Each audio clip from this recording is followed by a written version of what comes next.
Hi guys, this is Erica Weston with Fox Sports Midwest, and you're listening to my favorite St. Louis Blues hockey podcast, Let's Go Blues Radio.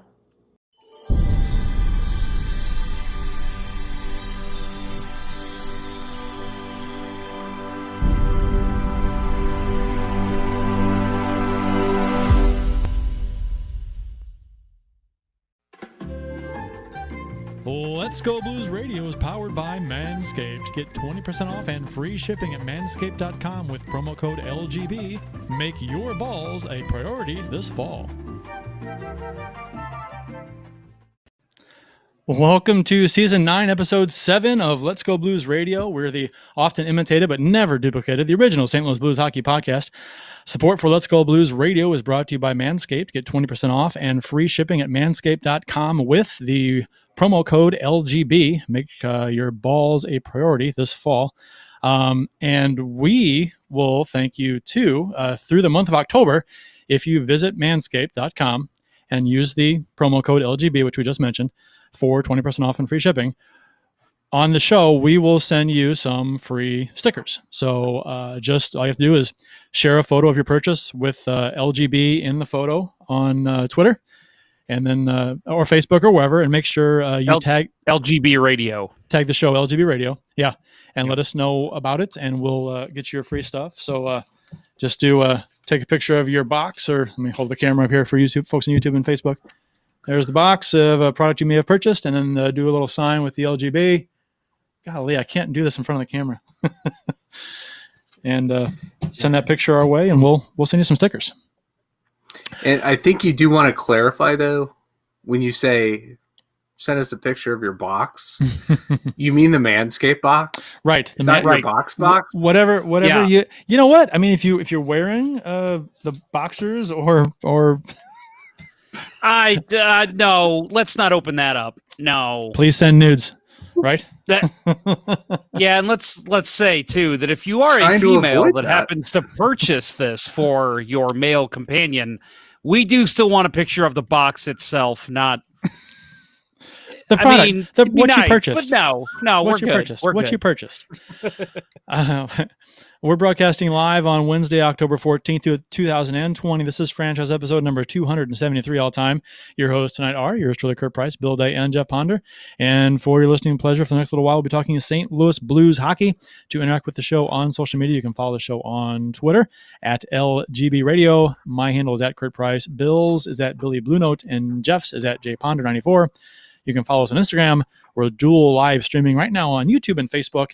And for those watching the live stream right now on either of those platforms, thank you for joining us, and feel free to comment in the live chats, and we'll address what we can during the show. If you're listening to the podcast version of the show, thank you for joining us as well on that end. And of course, the website is letsgoblues.com, where you can listen to or watch past episodes of the show, browse the fan discussion forum, as well as get some cool St. Louis Blues themed t-shirts and stickers that goes back into supporting the show. Hi guys, Bill, welcome back. You were on assignment last week. How'd that go? Great. Yeah. I'm glad we're calling it on assignment and not on hiatus. Yeah. The on assignment. The on assignment implies that you're getting paid. Yeah, I think. Right. Which is a terrible implication for the actual reason why I wasn't on here last week. Well, we didn't want to say the truth of what you were doing, why you had to miss, in the fact that you had to miss a week because you were suspended for sexual harassment charges against me that I filed. I'm sorry, I've said too much. I was going to say the whole, you had a non-disclosure agreement, did you not? I just let it all out. I'm sorry. Yep. Jimmy Anderson in the YouTube chat says, "Cheers, boys," and Jesse Hill says, "Hey, welcome, boys. Thanks for joining us." Well, cheers, boys. Cheers, and let me late to the game there. Cheers. Yay. Okay. Cling, cling, Clang, cling. clang, clang, clang. The official beers, speaking of which, great segue of episode number 273. You can follow us each on the Untapped app. My handle is at cprice12. Jeff's is at jponder94. Bill's is at Billy Blue Note 33. What do you got, guys? Jeff, Bill, what do you got? Bill, go ahead. All right, you called us both. I'll go ahead and go. We could just talk at the same time. Do you want to do that? That'd make for a hell of an edit later to try and separate. Hurry now. Yeah, Good you. Yeah, we do the whole Wayne and McMurray thing. So mine All tonight. right, you go. You go. No, you go. You go. I've got the Old Rasputin Russian Imperial Stout. Believe that this was the first craft beer I ever drank back in the late 90s. It's been around a long, long time, and it is a damn good one. That's an Imperial Stout, right? Yeah, it withstands the... Your test of first time. craft beer was an Imperial Stout? Yeah, my Dang. first beer. When I started drinking beer, You don't mess around. I drank Guinness, right? That's right. Yeah. I didn't You brought drink, a lot of Guinness to the poker nights. Yeah, I did not drink, Keystone Light. I didn't go that route. When I started drinking, I started drinking. You wanna show off the hat there, Bill? Oh yeah, That's beautiful. Yeah. How'd you get that hat, Bill? For those who can't see it, he's wearing a hat that says "Eat, sleep." What does it say? Can't beat hockey. Can't beat hockey. Yep. Yeah, so this is my swag for winning the Bucci Overtime Challenge. Feels like several years ago now, when I picked Braden Shen to score the game-winning overtime goal against Vancouver. Vancouver. That will never get old. Nope. Not for us anyway. You can't say Vancouver without saying Vancouver. Vancouver. You know that is my text tone now, by the way. Is it really? Yeah, I said it as my I love text that. tone. I'll try to Let me try and play it really quick. But yeah, I said it a couple weeks ago, and the wife was just like, "Really? Come on." We were in a grocery store, and it went off, and I'm like, "Come on, you can't beat this. It's beautiful." You can't beat hockey. Can't beat hockey. I'm trying to vamp as I scroll through so I can prove to you that I'm not lying to you. Hang on. Here we go. Here we go. Here we go. Just text you. Yeah, that'd be a easier way to do it. Nice. Oh, you got the little. Oh, nice.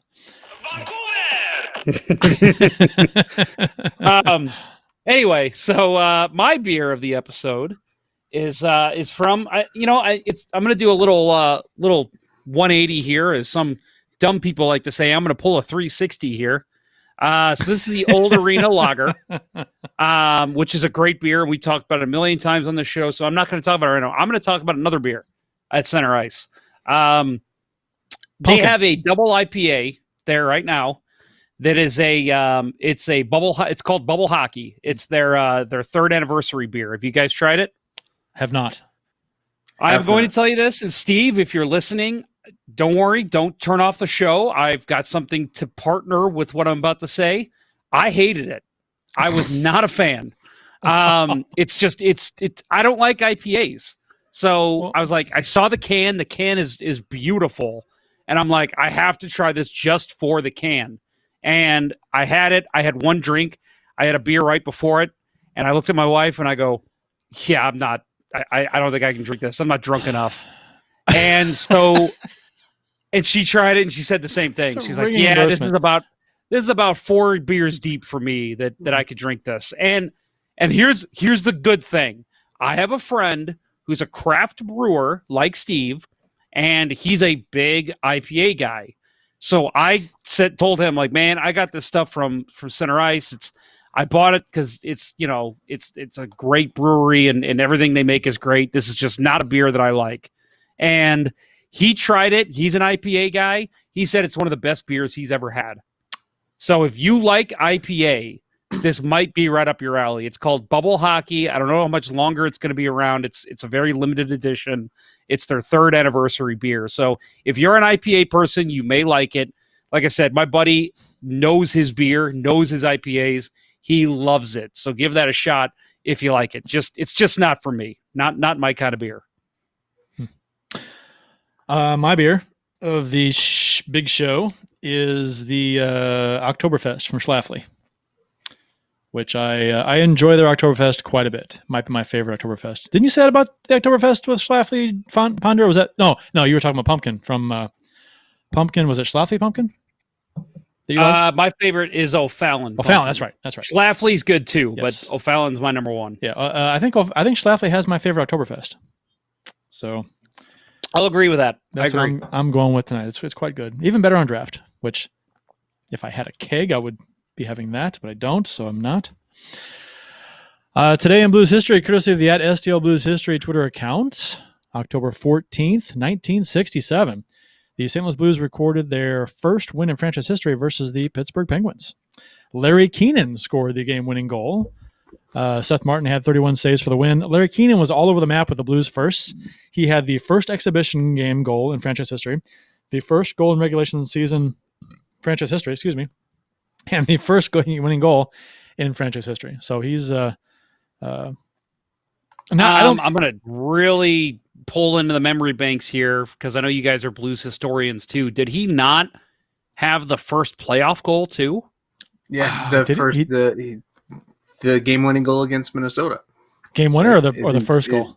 But that wasn't the first goal though. That was the first. Was that the first game-winning goal in playoff history? I thought it was the first game-winning overtime goal in team history. First game-winning overtime goal. I'll see if I can find it. Yeah. So bottom line is, if you're in a trivia night, they ask about a Blues first goal, it's Larry Keenan. Yeah. Guess Larry Keenan. Old school, if you have no idea. Yeah. Like unless it's goalie, then goes Seth Martin. Right.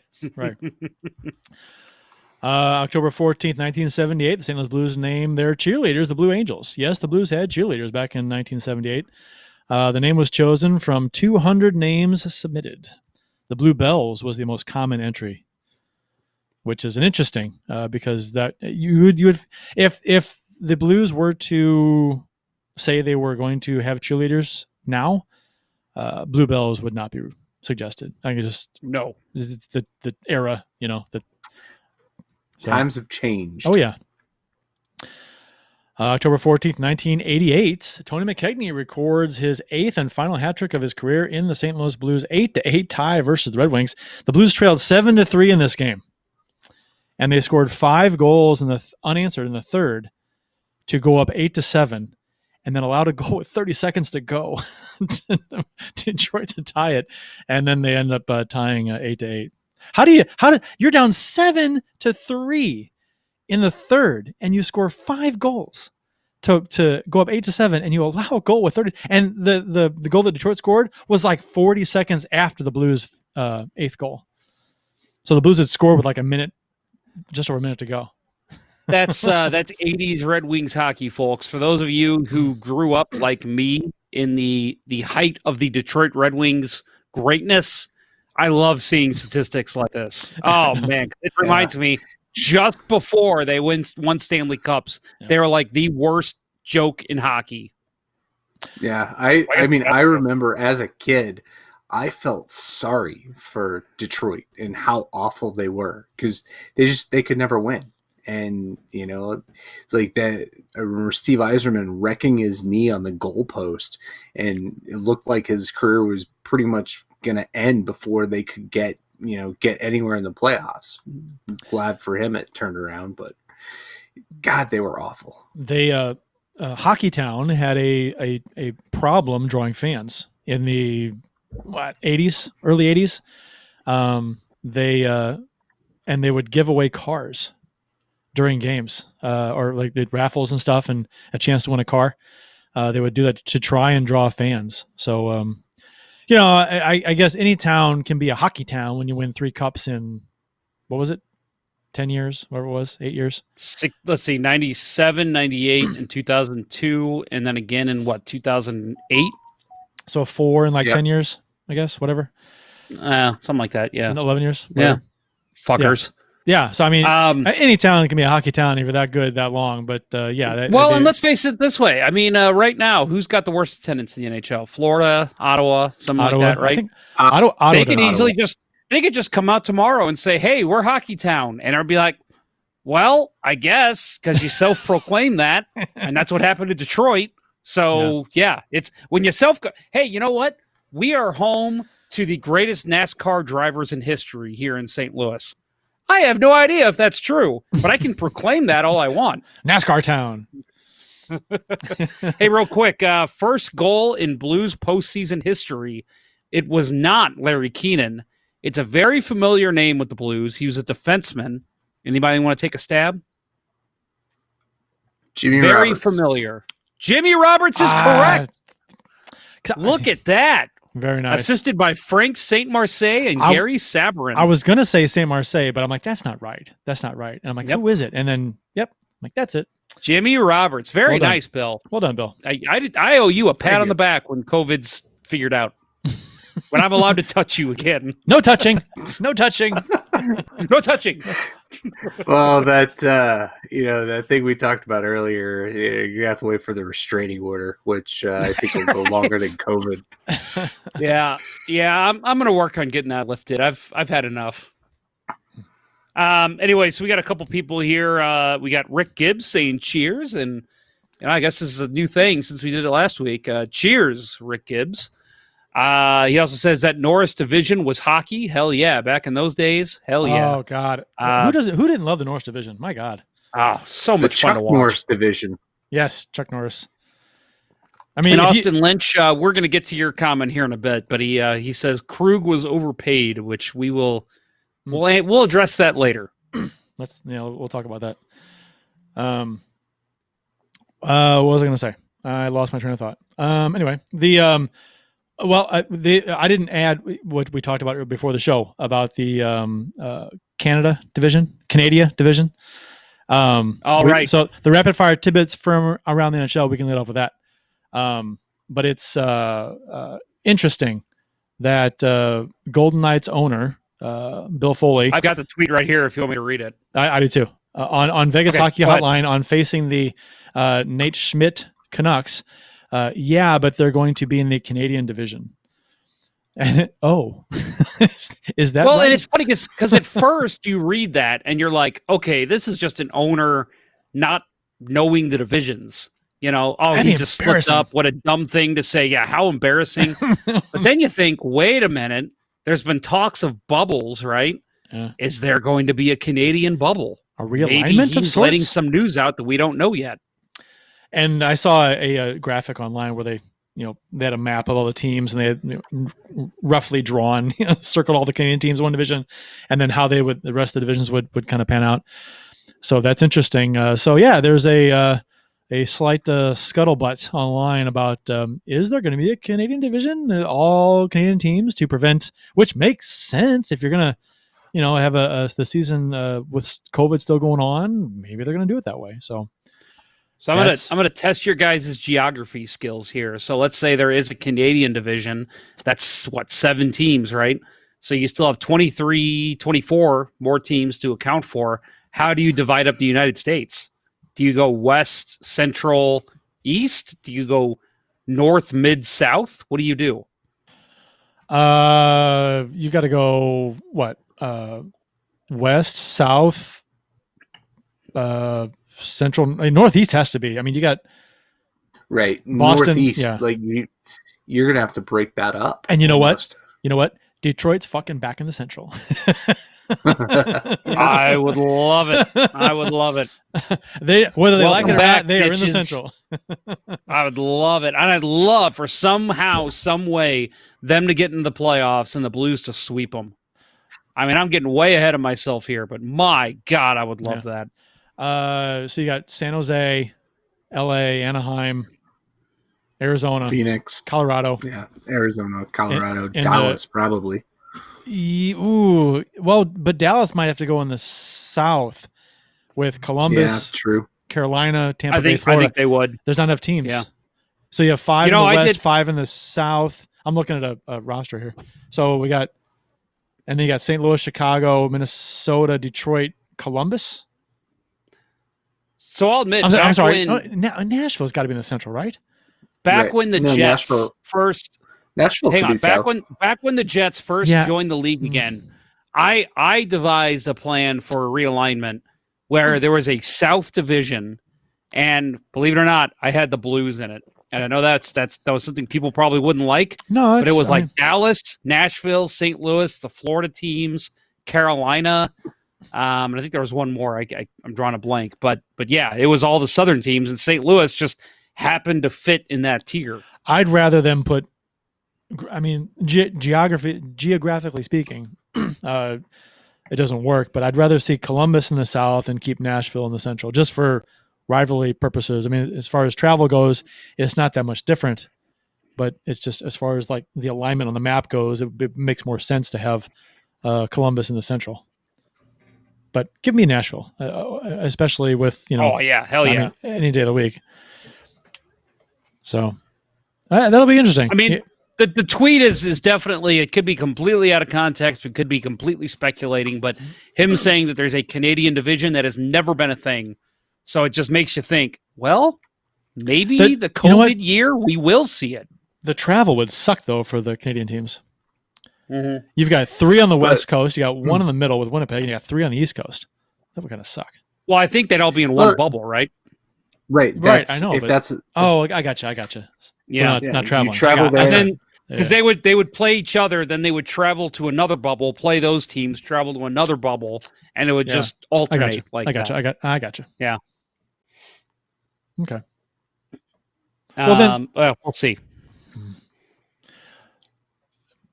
The Ottawa Senators owner Eugene Melnyk, his confidence is sky high as his club enters a new era. He's quoted as saying, "I truly believe that we are a Stanley Cup winner within 4 years."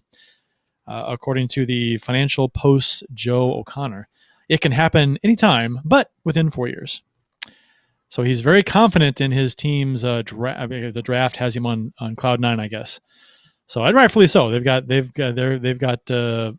future looks better for Ottawa. So no pressure, I guess, on head coach DJ Smith. Right, guaranteeing a cup in 4 years. I want to go ahead and comment on Jesse Hill. Obviously, did some work here in the YouTube chat, so I want to give him a shout out here. He says it'd be easy: Ducks, Kings, Sharks, Vegas, and Arizona, and Colorado in one division. Then you got Minnesota, Chicago, Nashville, St. Louis, Columbus. Then Carolina, Tampa, Panthers, Dallas, and he has Columbus twice. Jesse, don't think that's going to happen. Philly, Pittsburgh, Washington, Isles, Rangers, and Boston. Probably with us, Detroit. You say Buffalo? Maybe. Buffalo's in there. Buffalo's Northeast, right? Yeah. I'm not seeing. Yeah, it might be Buffalo. He meant, but either way, wanted to give him some kudos there for doing the work. That's what I said. Yeah, but I'm just yeah. He agrees with me.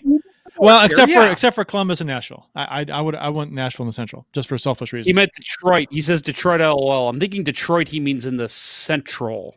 Oh, right. I would imagine. Whatever. That makes sense. Doesn't matter. Anyway, thanks, Jesse. We appreciate that. But yeah, in terms of this, I tell you what, I said when they got Matt Murray. Now listen, I don't think Matt Murray's just a ridiculously game-changing goalie, and they're going to be in the playoffs this year. But he is a capable goaltender, and I think with a lot of the young guys they have, I'm a big Thomas Chabot fan. Obviously, Brady Tkachuk, I think he's going to do great things. But to say they're going to win a cup in 4 years, you'll be a playoff team. You'll be a playoff team in 3 years, but you're not going to be a cup winner in 4 years. He could have said asking a lot. He could have said win the division or something like that. But he's going full boat. I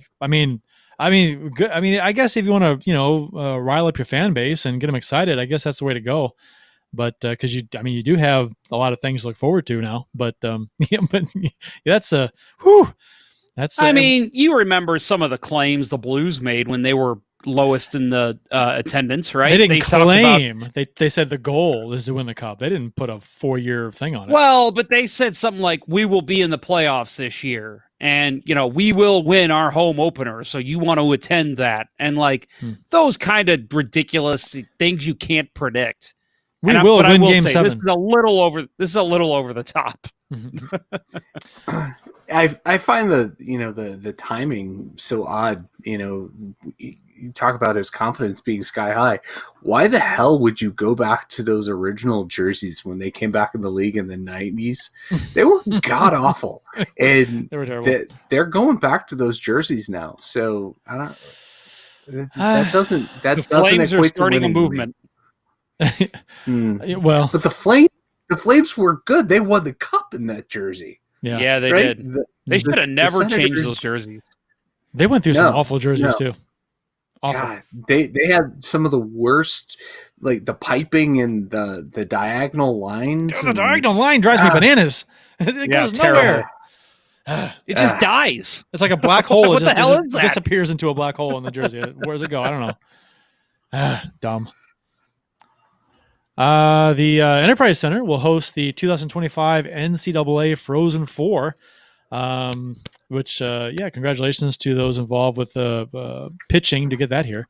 That's pretty cool. The Enterprise will also host rounds 1 and 2 of the 2026 NCAA Men's Basketball Tournament. Also cool. The Centene Community Ice Center was awarded the 2024 Men's Hockey Regional, and the Frozen Four was last hosted here in 2007. Seems like it wasn't that long ago. Michigan State. TJ Oshie. Yeah. Well, Michigan. Oshie, Ben Bishop. Michigan State. Yeah, I went to those games. Yeah, I wanted to. I didn't make it over there. Michigan State outlasted Boston awesome. College in the championship game 3-1 to win the title. Justin Abdelkader, now of the Red Wings, was named the tournament's most outstanding player. Yeah. Yeah, that Michigan State came in, and I went with my brother-in-law at the time, who was a Michigan State alum, and they probably had the the least talented roster, and probably were the least favorite to win, and they just ran the table. But yeah, that was the year the Blues drafted Oshie. It was he and Taves playing for the Sioux. And I was at all the games myself. I remember Oshie picking the puck on a penalty kill, forechecking hard, picked a puck off a guy, walked in front and scored. And it was like from that point on, the love affair with TJ Oshie in this town was on. But yeah, Ben Bishop played for Maine, and he was pretty good. I think not good enough to get them. I don't think they won a game. But yeah, great memories from that tournament. Was the Oshie goal, was that before or after the drunk interview that he gave on TV? You remember that? I remember that. I vaguely remember that. It was in between periods before. in a college game somewhere. I believe that was before, because that was his senior year, wasn't it? And I think it was. It was, I want to say this was before, but I could be wrong. I'm sure it's on YouTube, and he has grown up since. But yeah, a college kid, if you look it up, drunk TJ Oshie interview or something like that, I'm sure you'll find it. It is not a good moment for him. No, but I'll just add that this. Oh, go ahead, Bill. I was just say a friend of mine was at North Dakota at the same time as Oshie and Taves, and said TJ had quite the party boy reputation. Yeah. Never in class, always partying or hungover. He had fun. But yeah. No, I was just gonna.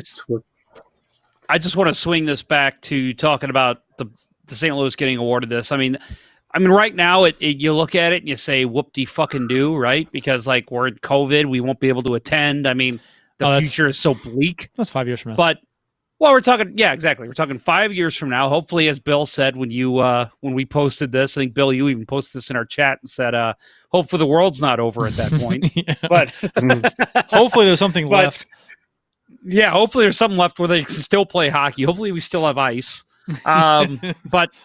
But no, this is really cool. And for those of you who may be too young or just didn't attend the 2007 games, and there was another time that 2009 we had an icebreaker tournament here, and that was really cool too. It was like a preseason tournament with all the best college teams, so you saw a bunch of the best hockey college talent, and so it's a lot of fun to watch. It's a different game.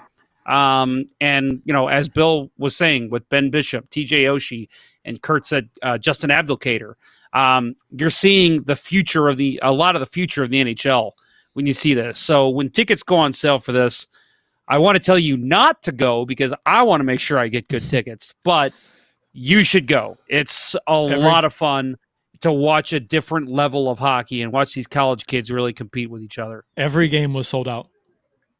In 2007. So if you do want tickets, yes, wait till Jeff gets his and Bill gets his. Yep. And if I can go, I'm going to go. So wait till I get mine, and then check with us first. Check with us first, then buy your tickets. Get your tickets. Kurt. Kurt. That's Yes. something. The show's still going to be going at that point. I'm so sure. We'll be like national. We might be able to look into some media access. That could be interesting. We'll have to but check that's a conversation for another time.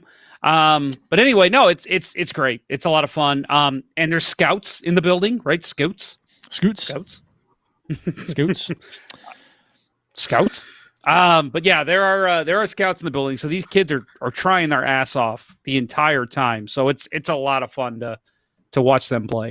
And I mean, college hockey in general is fantastic to watch. I mean, it's just a, it's raw talent, and it's just they play at a rambunctious pace. It's just fun to watch. I mean, people always talk about the Minnesota State.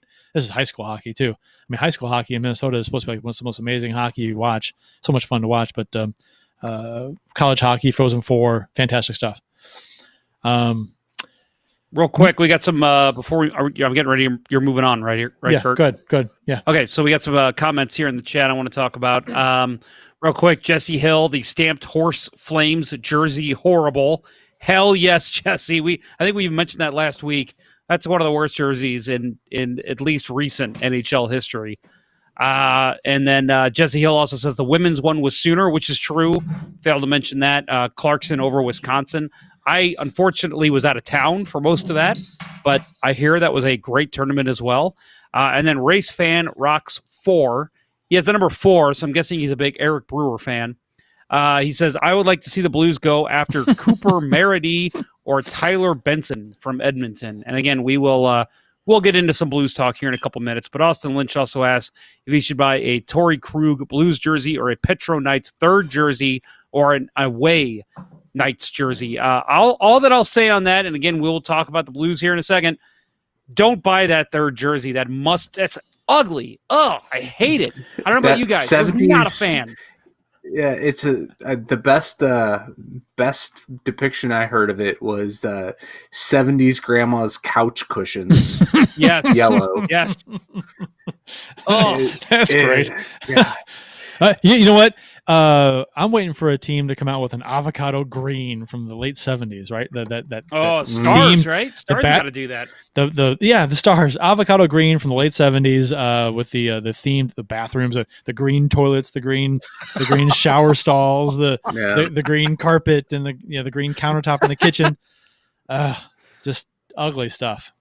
Oh man, that's a good idea. I like it. No, I remember back in the early 2000s when actually it might have even been longer than that. The Preds had those third mustard yellow jerseys. Oh, so bad. I mean, they're just not aesthetically pleasing on the ice. Like, I get trying different things to see if they look different on the ice. I'll admit, I said this before. I was wrong about those Jets third jerseys. I thought that baby blue color, the sky blue, looked awesome on the ice. Those mustard yellow Predators, and I think the same thing with the Knights, just not going to be pretty to look at. That Jets jersey with the cursive Jets name you're talking about? Yeah, I mean, the design itself was great. The color scheme was fine. The color was beautiful. The stripe structure was fine. I hated the crest. I hated that. The crest could have been different. I thought it was lazy and boring. But the color was great. Rick Gibbs says 70s shag carpet. That will come back eventually. You know it will. Oh yeah. They do have a carpet right now called frise carpet that is a lot like shag. Not quite as shaggy as shag, but it's that halfway. I know this because I built a house a while back and we had frise carpet, and that's. You built it yourself? Not, I mean, some of it. I finished the basement by myself. Yeah. God, you're a man. A true man. You must shave your balls by yourself. Mate, you save that segue for later, Jeff. We talked about this. Sorry, damn it. I'm so bad at this. Can you believe we're I still used to be so on new radio? to having a sponsor. If you shave your balls, or you want to shave your balls, or someone would like you to shave your balls, go to manscaped.com and use the promo code LGB to get 20% off and free shipping on your order. And it'll benefit the show. It's our sponsor. Check them out. Support our sponsors. We greatly appreciate it. You support us when you support the sponsors. You do. And 20% off and free shipping is substantial. And we'll send you free stickers if you post a picture of your product online and tag us. So it's a win-win for everybody. you, your significant other, your sticker collection. I'm sure a lot of you guys out there still have the sticker books from your kids, the scratch and sniff and the puffy ones, page by page. You get a sticker, you put it in the book. We all did it at some point, right? I did. No, everybody? Yes. I did it yesterday. Yeah. There's one of them. That's one of the Very stickers nice. you would receive. Yes, Stanley Cup sticker. And Bill, you got something there? You're reaching. I do. You're reaching, and you're there. And there's another one. There's the other the one. Stag Beer Blues mashup sticker, which is one of the all-time greatest stickers you'll ever find. You'll find it only at letsgoblues.com. There's an Rick Westhead on Twitter gave an update for the Phil Kenner situation. I had not heard of this. Did you guys hear about this at all? I had not heard about this. Did you hear about this? Did you hear You about sound this? like a late night TV Have you heard about this? I haven't heard about this. Have you heard this? Has anybody? Have you I guys haven't. heard about It's news to me. I don't know. This is true. This is honest to God truth. Phil Kenner, a one-time college hockey player who stole money from at least 28 NHLers, including Mike Pekka and Brian Berard, has been sentenced to 17 years in prison. He stole as much as $50 million from these NHL players. And apparently it was in like schemes and fraud type situations and investment things. And I'm sure, Wells Fargo was not involved in that at all. Former Blues That's Tyson a timely Nash. reference. Former Blues Tyson Nash and Daryl Sador were victims of Phil Kenner and testified against him. So that's notable, right? So yeah, the only thing that I'll add is I'm really not surprised that Brian Berard couldn't see this coming. Wow. I'm sorry. It took me about 2 seconds. I'm like, what? That's funny. Yeah, because he had an eye injury. That's got to be one of the most tasteless or the least tasteful, whichever way you want to go with it, takes you've ever had on the show. Wow. I'm sorry, everybody. The minute I saw this story, that was the first thing in my head. That's how my warped mind works. I'm like, ooh, I can make a sight joke. So I had not heard any of this. I don't know if you guys had, but I don't know how publicized it was. I didn't hear about it. So I saw that and I'm like, wow, $50 million. That is nuts. Anyhow. It reminds me of the whole, well, I mean, it's not as bad, honestly, to me. I don't remember what the exact price tag was, but what happened to Jack Johnson, right, with his parents. Yeah. Remember that? Yeah. They took a bunch of his money and just stole, and he had to pay a bunch. And I honestly believe that's a big reason that Pittsburgh signed him to a big contract, because I thought Rutherford was trying to help him out. Or and say, hey man, I'm going to give you some money. We've got it. The owner's pockets are full. I'm going to give you a big contract here, and I'll buy you out in a couple of years, which is what he did this summer. Or it's comparable to Jean-Benet Ramsey's parents. You trying to one up me, son? No, I'm just being stupid. I forgot my point actually.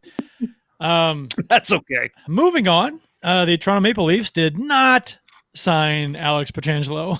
so there's that nice little fun tidbit. So you make it sound like Borat there. I enjoyed that. Yeah. The Maple Leafs did not sign Alex Pietrangelo. Not. The Maple Leafs did sign Pietrangelo not. Yes. Are you making fun of my from? But no, it was just funny because the Maple Leafs fans and media Pietrangelo, we're getting him. He's coming home, hometown boy. How many times in sports in general do you hear about a player, he's got the opportunity to come home to where his home is, and it never happens? How many times the Cardinals with a pitcher that has had a great career elsewhere and he's a free agent, he can come here, and he never does. It's just Mark Burley is a big one. Yes, exactly. Those, it's yeah. Yeah, It's annoying. I think the Toronto media, got paid off with that story with Tavares, right? When Tavares signed there, Right. and Yeah. so now See? he's going to start a trend. Everybody's going to come here. But hey, no, they signed TJ Brody, so all's good. Montreal extended Jake Allen's contract another 2 years, so that's an average of 2.875 per year. Toffoli signed there for a 4-year deal for 4.25 mil per, and extended Gallagher to a 6-year deal for $6.5 million per. So, Did you hear about their other signing? They had another big signing today, actually. Their big signing today is a nice 10-year contract to their fans of 10 more years of disappointment. Bill, did you hear that? So Ottawa is going to win a cup before Montreal. Is that the saying, Ponder? That's apparently what Eugene Melnick thinks. No, the attitude, the mood of the fans of Montreal, like they all of a sudden after this, they went through this amazing little run, that shouldn't have been in that playoff, and had a chance to knock off Philly, the number 1 seed. It's amazing how just a little bit of success, even it's playoff success that they shouldn't have even been able to have, has changed everything. They were still a couple of years away. You didn't really know what you had in Nick Suzuki. You didn't know what you had in Kotkaniemi, and now they're psyched. They're pouring money into the team. They're talking about the goaltending situation is set up really well for them now. This contract that Jake Allen signed is, that's great. I mean, 2.3. That's so affordable. Couple years. Yeah. And right. And he becomes the goalie that they expose in the Seattle draft. So Carey Price and Caden Primo aren't going to be exposed. Yeah. Gives Caden Primo another 2 years to develop. If Price, or when Price gets injured, I should say, because that seems like it's going to happen, Primo will get a chance to come up and back up, or, Charlie Lindgren, whatever, bring him up. And, they're in a great spot. And the biggest thing, I heard over the last few days and finally came out today was, they really needed to sign Brendan Gallagher, with all the momentum that they got with the acquisitions, they're psyched to have Joel Edmondson. They're psyched to have what they think is a big, tough decor. And, they feel like players want to come there now. Because Toffoli signed there, because they got Edmondson to sign long-term, Jake Allen committed to them. It's a great mood. And I'll tell you, going into last season, I was still like, I would turn on maybe about 5 minutes of a Canadiens game and I'd lose interest. They weren't exciting.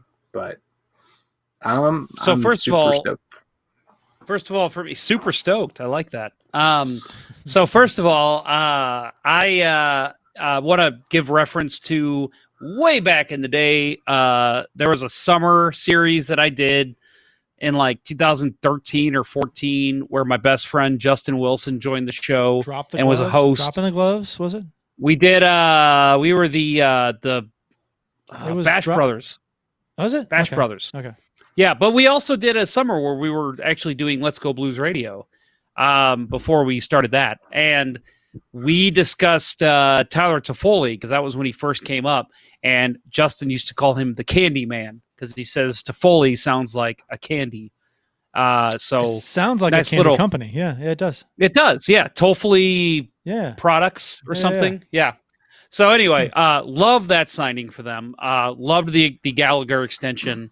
But I will say, Jake Allen, that was the first thing I thought was this gives them a goalie to expose, because even if Bill, correct me if I'm wrong, even if Primo plays a ton this year, he's still exempt from being picked in the expansion draft, right? I believe so, but yeah, I'm pretty sure. So this gives them a goalie this gives them a goalie that they can expose. And at that price tag, I mean, 2.875, that is a great price for a solid backup goalie. I mean, yes, Allen took a decrease in pay, but he knows his role now. Well, he is the backup to Carey Price. And very likely, there's a good chance, depending on what other goalies are available, he could be Seattle's starter next year and then work his way to another big contract after a year in Seattle. So I think for him, it's a great deal. And it's a great deal for Montreal. Very friendly for both sides. And I'm very happy for Jake to get that contract. I think if you were making 2.875 here, he may still be here. It's true. So yeah.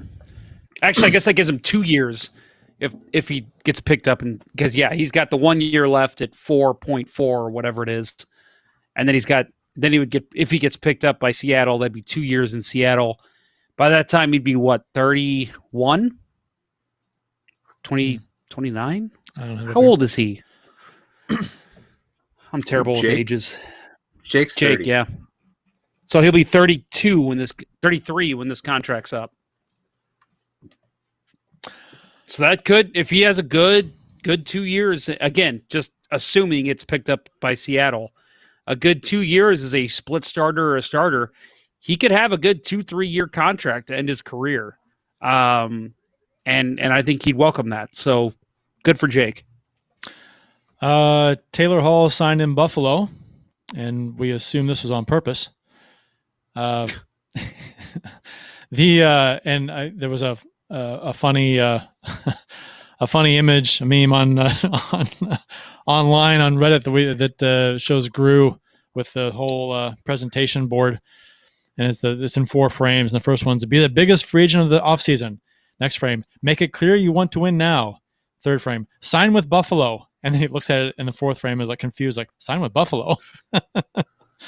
So it's I think a lot of people were confused as far as why Hall would sign with Buffalo. Isn't that a shame when if you get a big name free agent, a really big name free agent to sign with you, granted just for 1 year, $8 million, but still, people are like, why the hell would he do that?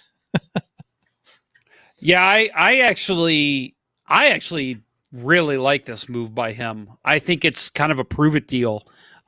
Because right now with COVID, the flat salary cap, he knows he's not going to get a long-term deal at a nice AAV. So I think what he's doing is he's signing with Buffalo, knowing he's going to play on the top line with one of the most skilled players in the NHL. He's going to play, for $8 million for 1 year. But if he has a big year, next offseason, if we see the cap go up at all, he's going to get a big contract somewhere. Didn't they say it was going to stay flat for a couple of years, like 2 years at least? Yeah, but I mean, either way, by then, teams might have figured out. Maybe he's a 50-goal scorer again next year. We'll see. But I just think it's a smart move by him and his agent. I think this was calculated. And he could be trade bait at the deadline.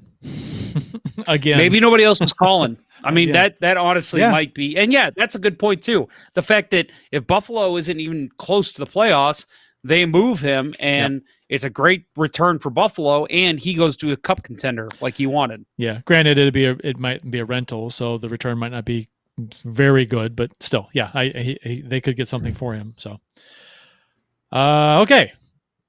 So finally, Blues news. Pietrangelo signs with Vegas after a long, drawn-out soap opera.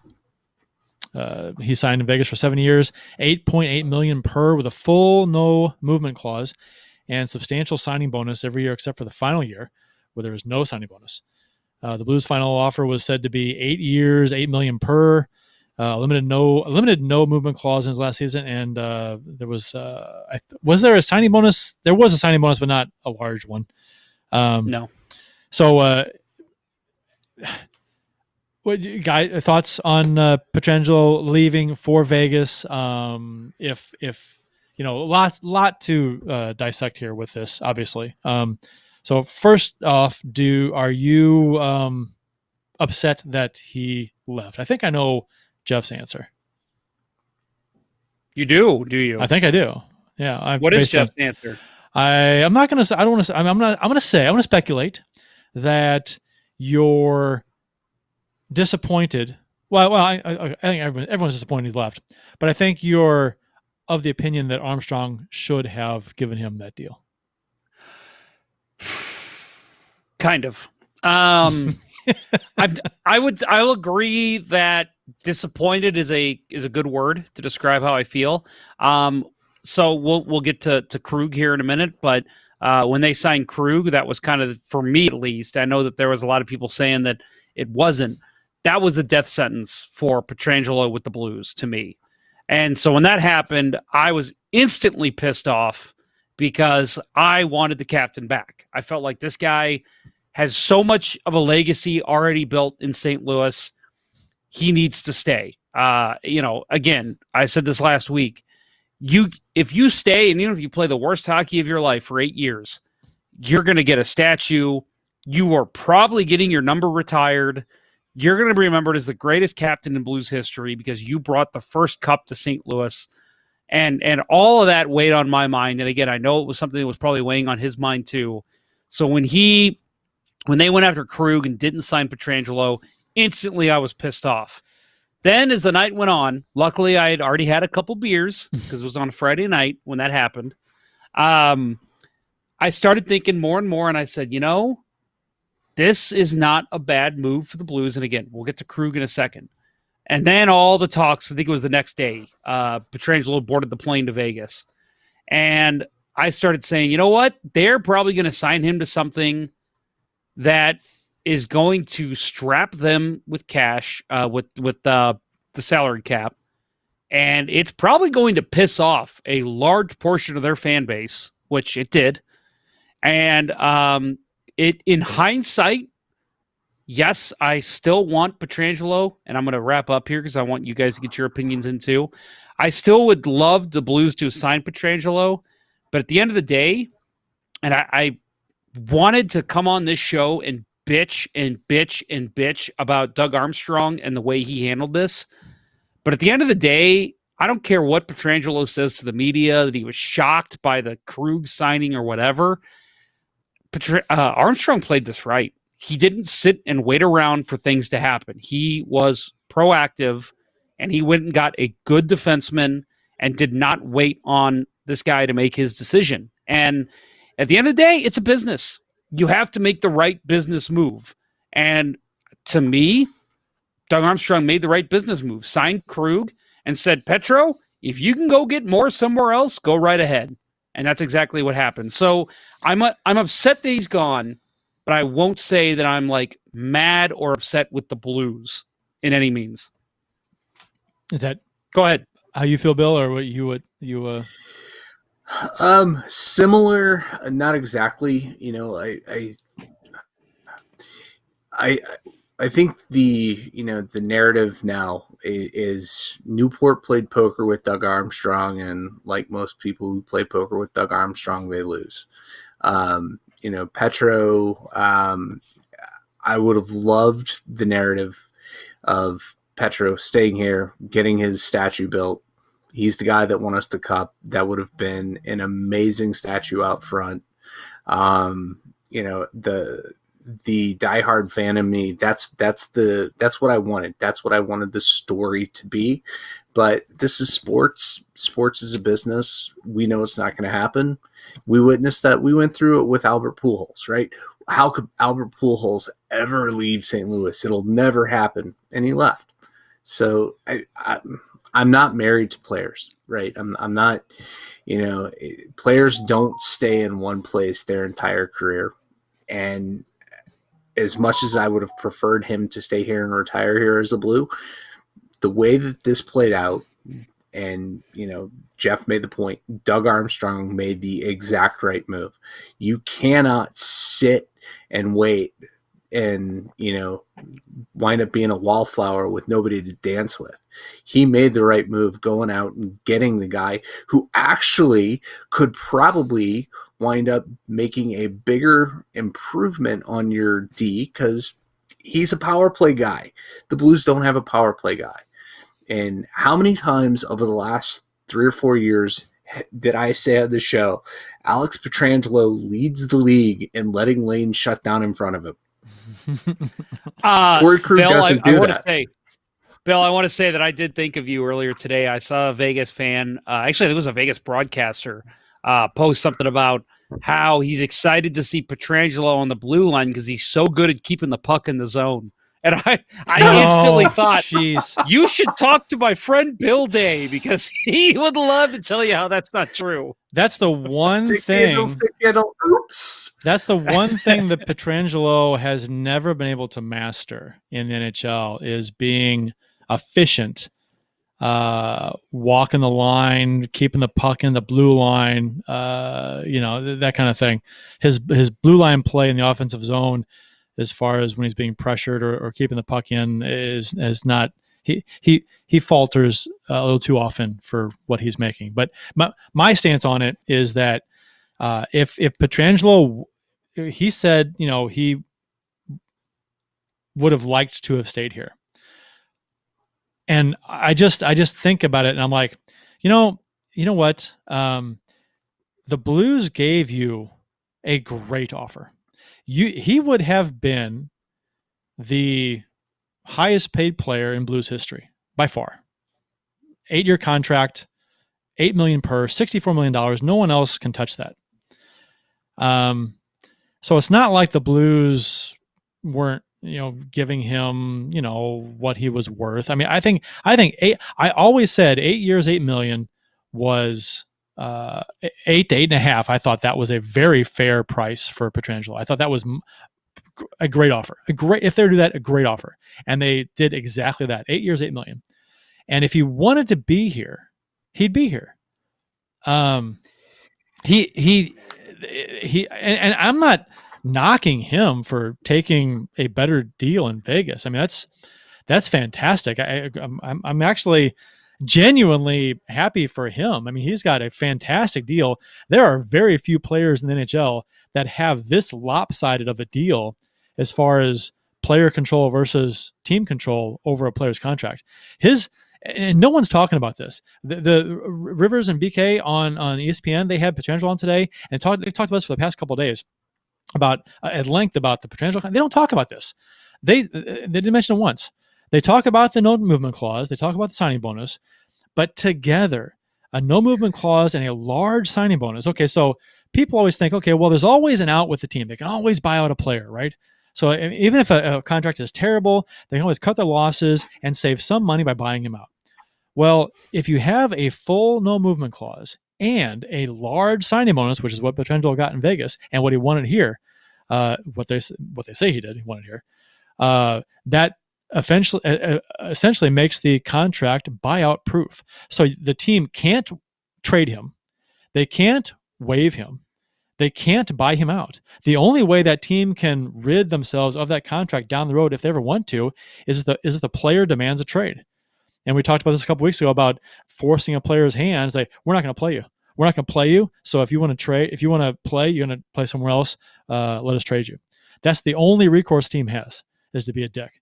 So so I understand why Armstrong didn't want to do that, because as a player wanting all of these items, all these demands in his contract and not giving on seemingly any of them, maybe he would have conceded on some of the salary. Maybe he would have agreed to $8 million per and a full no movement and a large signing bonus. But if they gave him less money, maybe the Blues would have done 7.5 or 7 per. But I doubt Pietrangelo would have done $7 million per with a full no trade and a full and a large signing bonus. I mean, what Pietrangelo was asking for is something that Armstrong has never done, and very few players get. There are a lot of players in the league that have no movement clauses. There's like 70 players in the league that have no movement clauses. So there's a large chunk of them that have it, but not the no movement clause and the large signing bonus. That makes a player untouchable within an organization. So they and great for Pietrangelo because he has no fear of being traded, waived, moved, whatever. And he has control of where he's going. Fantastic for him. That's great. But I can totally understand why a team would not want to do that. Even though, I mean, what are the chances they're going to waive or buy out Pietrangelo? Probably. I mean, unless he just falls off a cliff, probably not going to happen. But you never know. You never know. So, I mean, the team wanted an option of some kind, and to give up all options on a player is asking an awful lot of a team. And Vegas did it. So, I mean, and it could come back to burn him. You never know. It might not. He might be a great player for 6 years and a decent one to finish his career, and good for them. But man, that was you'd be asking Pietrangelo and the Blues to take a huge risk and a huge gamble. And I think all things considered, signing Krug for $2 million plus less per year, and not giving him the concessions, the structure that Pietrangelo got, I think in the long run, structure wise and future wise, that's a better deal for the Blues as a team. I just want to go ahead and get to some YouTube comments. By the way, we've got a fair amount of people watching right now, probably the most we've had for an off-season show. So welcome everybody. If you're new to the show, thank you very much for tuning in. We love chatting with our listeners here. So I'm going to read some of your comments here. Rick Gibbs, who again, does that name sound familiar to either of you? Is this his first show? That sound familiar to you guys? It's not the Winnipeg Blues fan, is it? The Gibby, maybe. I don't know. That's Ash Gibbs? Okay, sorry. Okay. Well, either way, Rick, if you're new to the show, welcome. If you're new to the live show, thanks for joining us. He just says, great point, Bill, about Albert. Yeah, that was definitely something I think we all agree on. Yep. Jesse Hill adds, but is keeping 17-20. Okay, let me use player names here. But is keeping Schwartz, Steen, Bozak, Perron, and others better than keeping Pietrangelo and his legacy with the organization. Yes, I'm 100% with you. Doesn't he deserve that contract, he adds.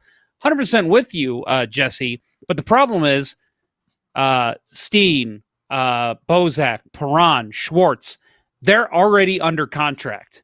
So we can sit here all day and play GM on GM mode in NHL 20, but moving those guys and asking other teams, especially in a time like this in the world, moving those guys, and again, people can talk about Justin Falk and how that contract was bad. And I agree 100%. We said that last week. We wish that we could have seen him play before signing him to that extension. But at the time, the Blues were coming off a Stanley Cup win. It was, our attendance has never been better. Our viewership on Fox Sports has never been better. We're going to keep making money. This is going to be ridiculous. We're going to have so much money to just throw at players left and right. But then COVID hit, and it changed everything. I think Armstrong figured when he signed Falk, yes, right now I'm in kind of a bind because I've still got to sign my captain after next season. But we're making so much money, I'll probably be able to move somebody. Other teams are making a bunch of money because the NHL is doing well, that it's not going to be a problem to move salary around and be able to sign my captain. Things changed, unfortunately. This was completely unforeseen circumstances. Go ahead. I got a couple more comments to read, but go ahead and comment. But I would say Pietrangelo said on the radio today, he was interviewed on ESPN, 101 ESPN in St. Louis, that he didn't. And I lost. Where is it? I lost my notes. Anyway, Gibbs says he listens on the podcast and he's hooked on live now, so that's good. Welcome to the live show. That's awesome, man. Thanks for joining us. We love interacting with the fans. If you listen to the podcast, you know. So, yes, please join us every live show you get a chance to. Kurt, want to comment more? No, I'm good. I can't find the note of what I wrote down. That's all right. We'll get to it. We'll get to it. Then we've got Waltzosaurus, which is a wonderful name, by the way. I'm guessing you're a Keith Tkachuk fan. Good for you. It's a marketplace no one deserves or is owed a contract, and that's kind of the comment that I made earlier. This is a business. I mean, I hate to say it. I remember back in the 90s, somebody said about baseball. Baseball is not a sport, it's a business, and it pissed a bunch of people off, but it's true. To the people who work for the organization, it's not fun and games like us. It's not an escape from reality. This is business for them. This is what they do every day. This is their lives. So to get mad and say, well, we love Alex Pietrangelo and he needs to stay here and the Blues should have done everything to keep him. That's a fan speaking. In terms of a business sense, it made sense to just say, Alex, we love you. We want to have you back. But if you're not going to sign with us by free agent day, we're going to pursue somebody else who can fill in your role. And yes, we will still have our phone on for if you want to call us. But we made an offer. We're not going any further than that. If you don't want to accept it, we're moving on. And I think that's exactly what had to happen, unfortunately. Jesse Hill says in the YouTube chat, so did Doug put himself in a disadvantage to sign Pietrangelo with Falk, Steen, and Bozak contracts? I touched on this on Twitter today, I think it was, with Falk. Somebody mentioned that the Falk contract prevented the Blues from signing Pietrangelo. I don't think that at all. I think the money was there to sign Pietrangelo. But it was the structure. It was the no movement clause. And it was the signing bonus that they didn't want to give him. It was it had nothing to do with the Blues cap situation. I think they would have found. I mean, granted, they weren't going to pay him anything they wanted, but I think I imagine if the Blues would have given him $8 million, full no movement clause, and a huge signing bonus, I think he stays. I think that's fair. But I'm sorry, I'm just going to add to your point. Add to the fact what I just said, that when they signed Falk, there was no COVID-19 in America. There was no worry. When they signed Falk, it was the cap's going to go up next year. We'll get at least another $3 million, $4 million under the cap. So we'll be able to work out any deal with Petro that he wants. And that was the thought. And that's just it, everything changed.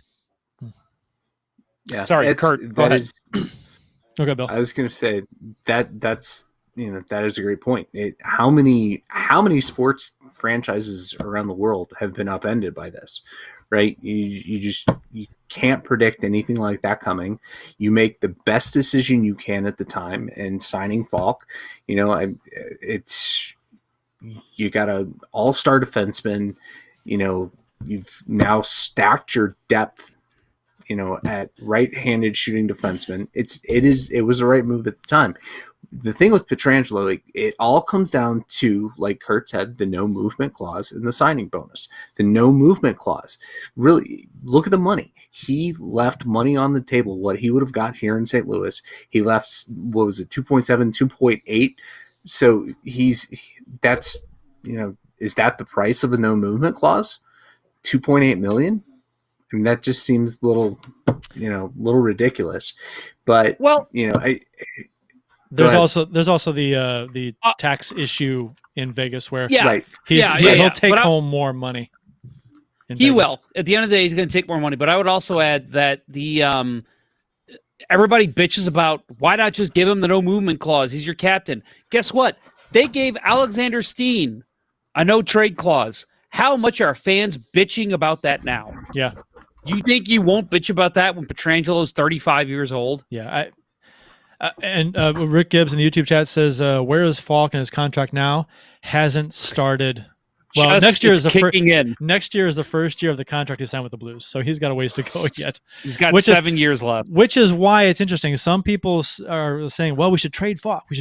I'm like, man, I just don't see Doug Armstrong trading Falk before his contract actually starts with us. That would be admitting a huge mistake. Yep. And I don't see a lot of other GMs looking to acquire a contract that hasn't started yet. Right. That's a red flags everywhere. I'm not saying you couldn't trade him with, what you get in return, but or eating some salary, but still, I don't see it happening. Actually on the radio today, and I found my note.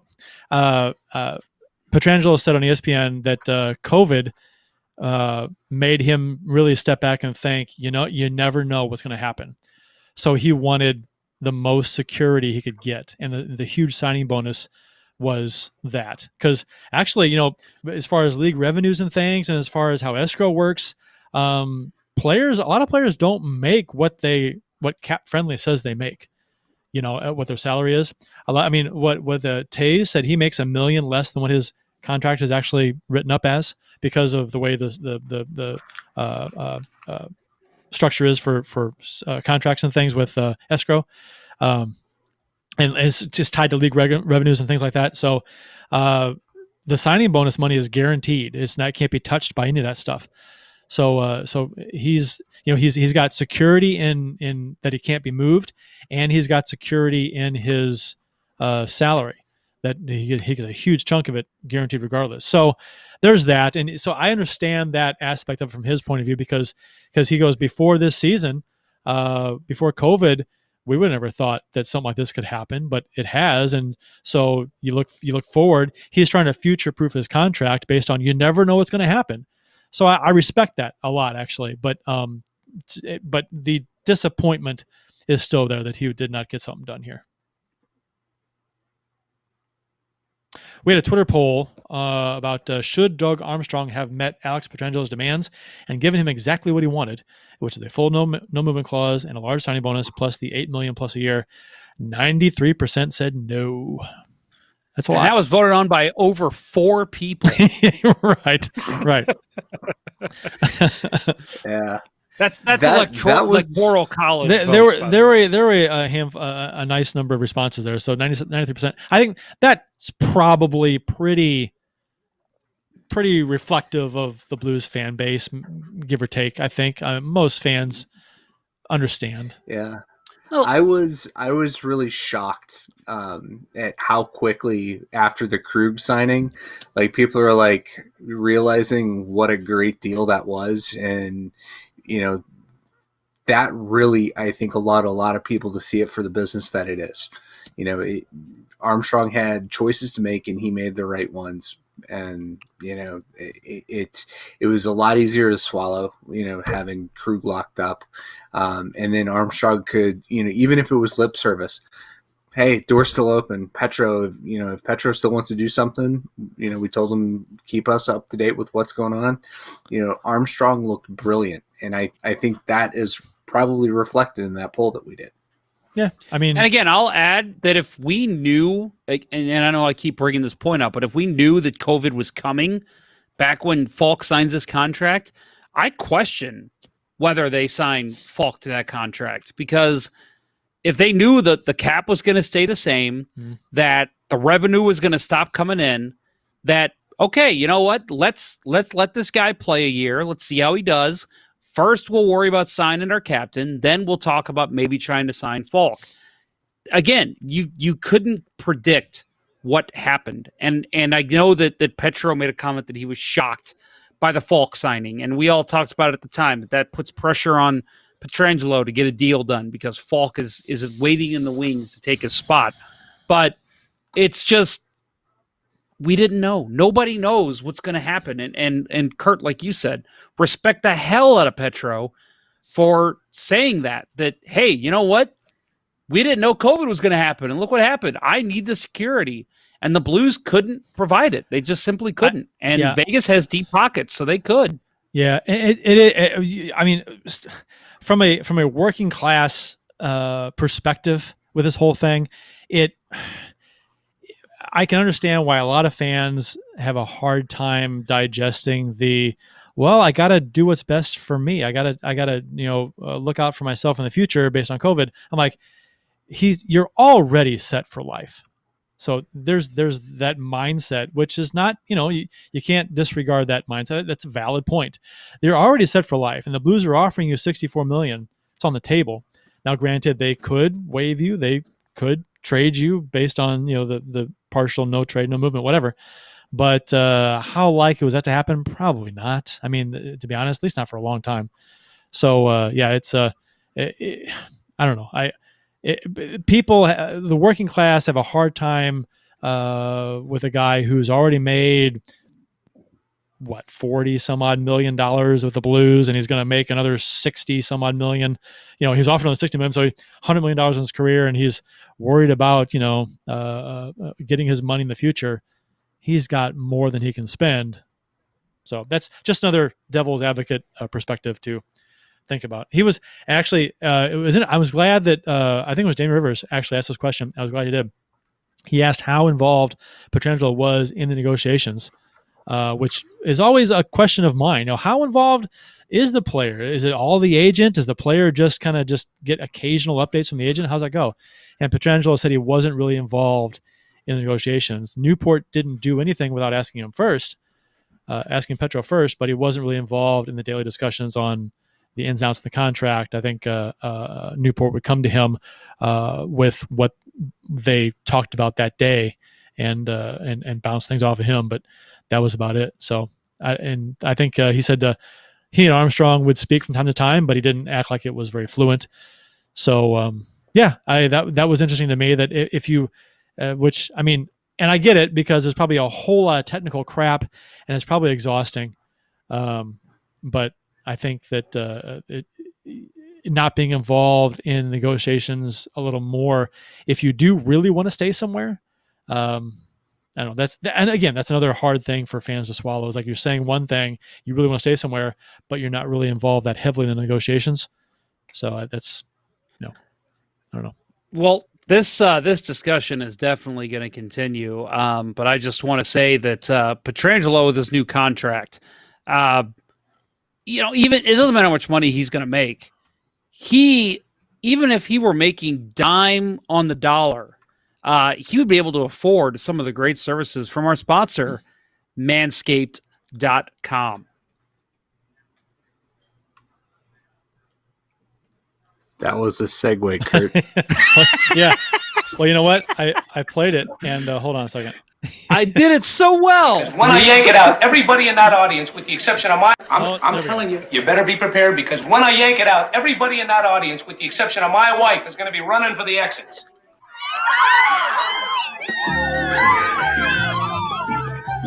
Autumn is in the air, and Manscaped is here to ensure you don't carve your pumpkins while grooming. And by pumpkins, we actually mean your boys downstairs. In fact, Manscaped is on a mission to change the way you approach caring for your balls. And great news, they just released their products in the UK, Canada, and Australia. Get 20% off and free shipping at manscaped.com with promo code LGB. Make your balls a priority this fall. I'm telling you, you better be prepared. Whoops, there we go. That's so, and let's not forget about, it's the best trimmer for your butt, balls, and body as well. The Lawnmower 3.0. Yeah, no, I mean, we introduced Manscaped last week as the new sponsor for our show, and for those of you who are familiar or not familiar with the products, if you in the YouTube chat, if you guys have heard of Manscaped, let us know. I'm very curious to see if you guys have heard of them or not. And if you've ever used the products. But well, hey, by the way, Jesse Hill says !slapshot. Yes, sir. That came up in a conversation earlier that Bill actually brought that up about something else, and Kurt had the great idea we should use that in a promo. So very nice, Kurt. Yeah, thank you. I thought it was rather fitting. Yes. The same subject matter, more or less. But I want to add real quick, Kurt, you had some comments there on Petro. Rick Gibbs adds, love Kurt's comments on Petro. And of course, I want to jump over to Facebook here. Our friend Adam Gold, Winning Unlimited, when he joins the YouTube chat, says, hi, LGB Radio. And I know Adam has graciously, I say graciously, he has gone to our sponsor and bought some Manscaped items. So we want to thank him for that, and anyone else who has, let us know. And again, Kurt, you brought up the stickers. Yes. Take a picture of Adam. Go ahead and tell him in case Adam has not heard. Take a picture, Adam, of what you got. If you have not received it yet, when you do receive it, take a picture, post it on Twitter, Facebook, whatever. Tag us with the and then in the photo, include the LGB sign of some sort, and then we will send you out some stickers. Tell you what, Adam, here's what I'm going to do, because I've already sent you stickers before. If you wear one of the stickers on your forehead when you take the picture, I will send you a T-shirt. How about that? I will send you a Let's Go Blues Radio T-shirt. Wow. So that's just for Adam, because he's special. You're setting a precedence. Yes. But no, anyway, so again, thanks, Adam. But anyway, again, the promo code's up top here if you're watching the live show. Otherwise, I think we put it in the podcast notes if you're podcasting. But Brad Warhog, while we're in a little bit of a kind of a segment break here, adds, love the Blues trivia talk early in the podcast. When you guys doing another trivia show? I mean, that is something I guess we could do pretty soon, guys. If you're I interested. mean, off season, maybe we could do one. Yeah, that was kind of fun. Off-season's a great time for a trivia night. Sure. And Racist Fan Rocks 4 adds, I have used Manscaped because of pro wrestling. Do we have a pro wrestler talking to us here in the Is that John? Am I seeing the John Cena? I guess The Rock is more. The Rock is in his name, so Racist Fan Rocks. Ooh. Maybe. Yeah, he explained it earlier. It's a Kevin Harvick reference. Okay, so you don't see a lot of hairy wrestlers, and if you do, I guess it's in the name, right? You don't see a lot of George the Animal Steele's level of hairy anymore. Yeah, Jimmy Superfly Stuka. Jesse Hill, Jesus. No, but as far as our sponsor goes, if you guys aren't familiar, got the box here, the Lawnmower 3.0. This is a fantastic shaver. What do they say? It's got a ceramic blade that, and the way it's configured here, it does it a lot less inclined to nick.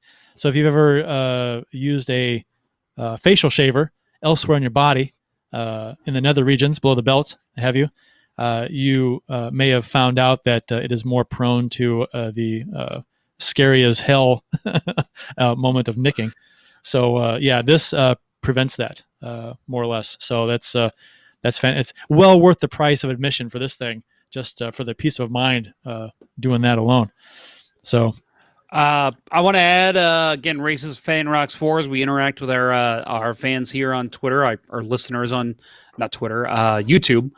He says he loves Eddie Guerrero, and he says he's a pro wrestler in training. So, Racist Fan Rocks 4, you've been so awesome tonight. If you want to drop us a link in there somewhere, we'd be happy to promote you. Whether you have a Facebook page, a Twitter page, something that helps get your name out a little bit, let us know. We'll be happy to give you a promotion tonight because you've been awesome. Because we could talk wrestling for a while, but I think that's another blues podcast does that. That's another blues podcast. Yeah. I could talk some early '90s wrestling. I saw. Was it Super Slam or whatever the big the what's that called? The Battle Royale. What's that called? WrestleMania. WrestleMania. Yeah. When it was here in St. Louis in like the mid 90s, I did go to that and it was an excellent time. I had a great time. Macho Man and Ricky the Dragon Steamboat and before. That was when I was a kid and I was pretty into it watching it. The whole Macho Man with the off the top belt with the bell on crushed the larynx. Crushed the larynx. He can't breathe. Yeah. That was like my brother and I were laying on the ground on the floor watching TV, and we're like, "Oh my God, he almost killed him! He can't breathe, Dad." My dad's like, "Oh my God," but Dad, he can't breathe. They're showing it. So there's that. Anyway, so I think kind of all encompassing in our conversation about Petro. Maybe we should go ahead and Kurt, I know you've got a little thing you want to say about the Krug signing. Maybe we should go ahead and mention that. Well, I was going to say that also to close out the sponsored portion is to get 20% off and free shipping at manscaped.com with the code LGB. Don't forget that. Very important. If you see the Manscaped ad on the show and you're like, hey, I'll try them out, do not forget the LGB promo code because that gets you 20% off and free shipping, and it directly helps us as well. So we appreciate it. Very much directly. Again, yes. I mentioned last week that I was going to do some like interviews in person, and I got some equipment because of the sale of these jerseys here that I'm wearing right now. And again, if you're interested in a Let's Go Blues radio jersey, it's complete with the patches on the side and your name and number on the sides and the back. jponner94@gmail.com. Send me an email and I will gladly set you up with that. But that's the kind of stuff that when we have sponsors, when we start getting money, we're not just putting it in our pockets, where we put it right back into the show. So if you are wanting to help us out and have us improve the show in any means necessary, that money is put in a pot by the three of us, and it's all pooled together so we can improve the show. So again, manscaped.com, promo code LGB at checkout, 20% off and free shipping. Torey Krug. We signed Torey Krug, which we touched on a lot so far in the show.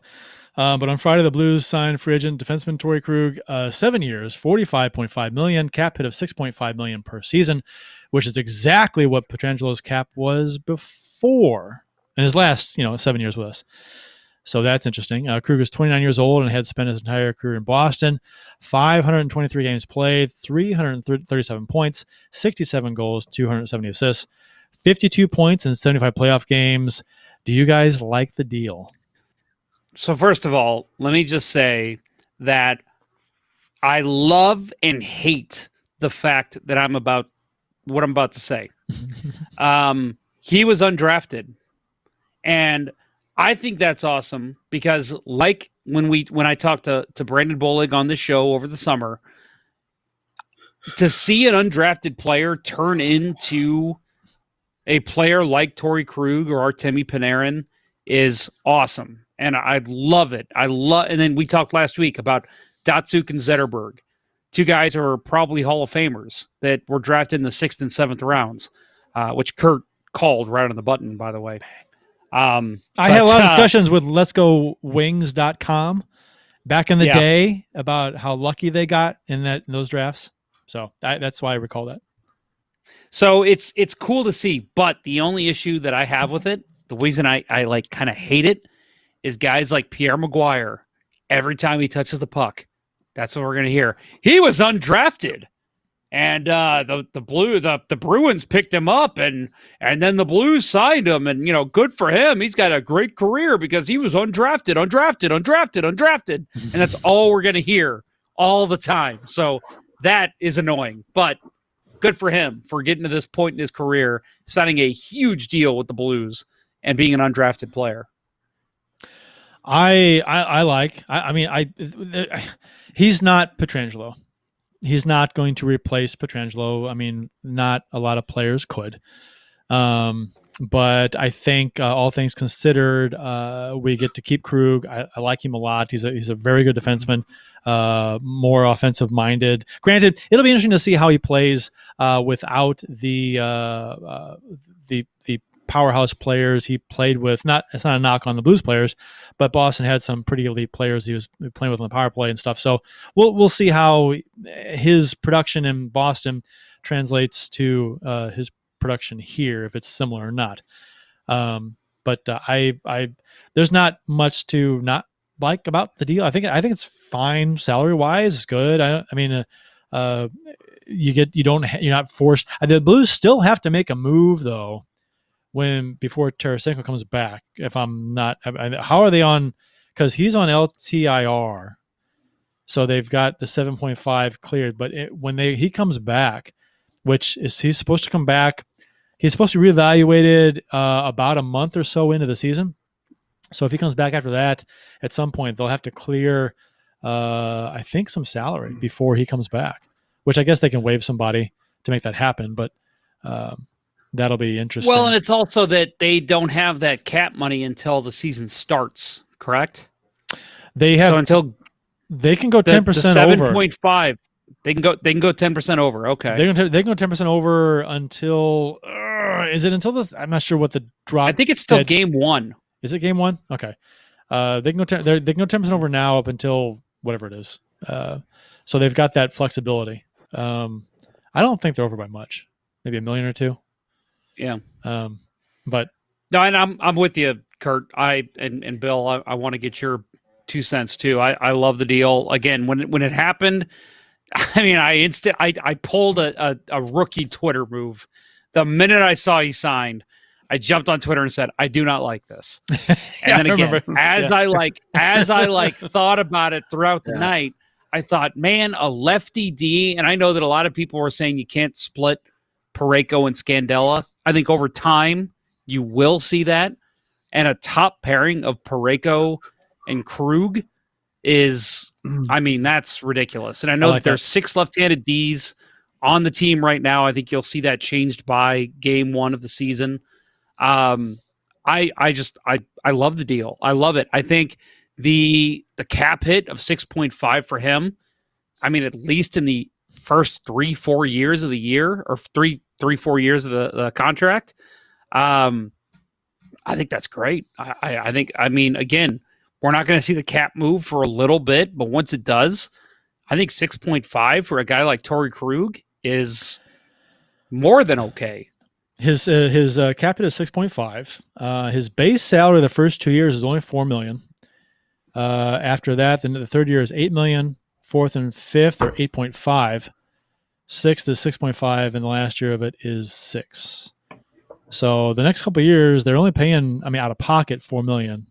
So there's that. But again, fans only care about the cap hit.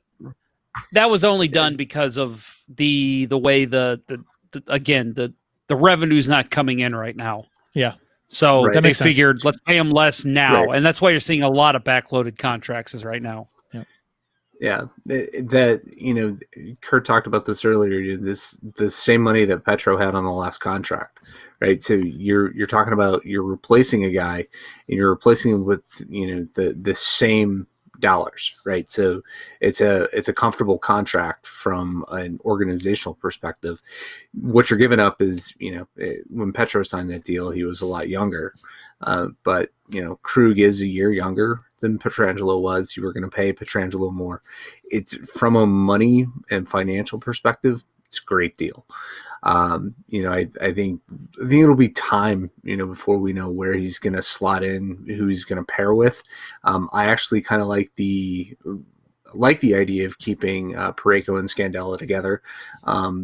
I think Parayko and Krug might be a bit too much like-minded, like to jump into the rush and push the play. I like pairings that are,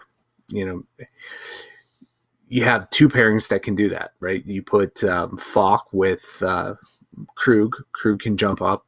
Parayko, Scandella. Parayko's the guy that jumps up, and whatever the third pairing is, if it's done, which is a question mark. He is one of the guys that is still, that's the unfinished business right now for the team. But you've got time to figure it out. Like I said earlier, he is a lot more effective over his career. I didn't have time to put the stats together, but he seems to be a lot more effective on the power play, gets shots through, doesn't wait for lanes to close down, doesn't always try to walk the blue line with the puck and stick handle and lose it. Not that I'm saying, I want to be clear, Petro, again, I loved if he would have stayed here. But, we were familiar with the gaffes that never completely got eliminated from his game. Even this last year, they crept back in and we bitched about it when they happened. He is still pretty young, though. Was he 23, 4? Who's that? He's talking about Petro. Dunn? He's talking I'm about sorry. Petro. I'm sorry. Yeah. I'm sorry. Yeah. I'm talking about. Yeah, I know. Dunn. I feel like my comments on Dunn. I think he took a step backwards last year.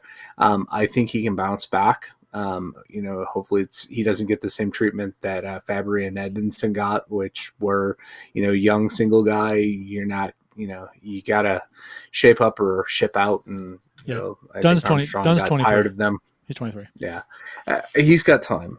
But Bill, I like the Bill, deal. I want to call you out on something. I want to call you out on something. I want to ask you. You made the comment you didn't like Krug and Parayko together because you felt like they're too like-minded. But you feel like Krug and Falk would be good together? You think Falk will stick back when Krug wants to jump up? I'm more willing to trust Parayko to stick back than Falk. Elaborate, sir. Go ahead.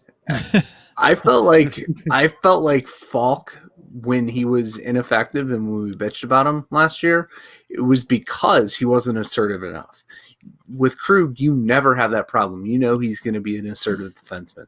He's not the kind of guy that's going to second guess himself. Justin Falk does that way too much. And I think he almost seemed like he was more comfortable playing that role of being more the stay-at-home guy. And maybe that's maybe you don't want them together, so that he doesn't fall into that. I don't know. That is a point to consider. But I'll real quickly, I'll share, when the signing came across and I saw it, I yelled upstairs to Julie, hey, we just signed Torey Krug. And she said, screamed back down, that asshole that hit Thomas? Yeah. I think that was every Blues fan's reaction. Yeah. Like, that's perfectly timed. Yep. And of course, we'd be remiss if we didn't talk about the Twitter, the gift sharing that they did, the Step Brothers reference. It was beautiful. Are we now best friends? Yep. Waltosaurus in YouTube chat says, can't wait for everyone to forget hating Falk after a bounce back like they did Bo, which I hope he's right. I think that actually I think that has a better chance of happening than it does have a chance that he's going to. I think it's a better chance he's going to play better next year than he does to play the same. You know what I mean? I think there's a much better chance he's going to rebound as opposed to just playing the same. And we mentioned this during the bubble games that. Actually, I'll give credit here to Rick Gibbs because he says it too. Falk really stepped it up. Love his energy and focus. I think he's talking about. I'm guessing, Rick, you're talking about the bubble games, the bubble hockey.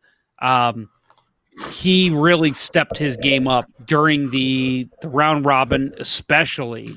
Like during the round robin, I felt like he was him and the goaltenders, especially him and Jake Allen. But I'd put Binnington up there too.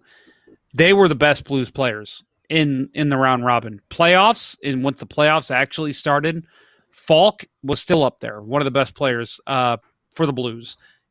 Again, his energy, his focus, he stepped in at the right times. He laid back at the right times. And I just think that, and Rick says, yes, he agrees. Yes. He was talking about the bubble.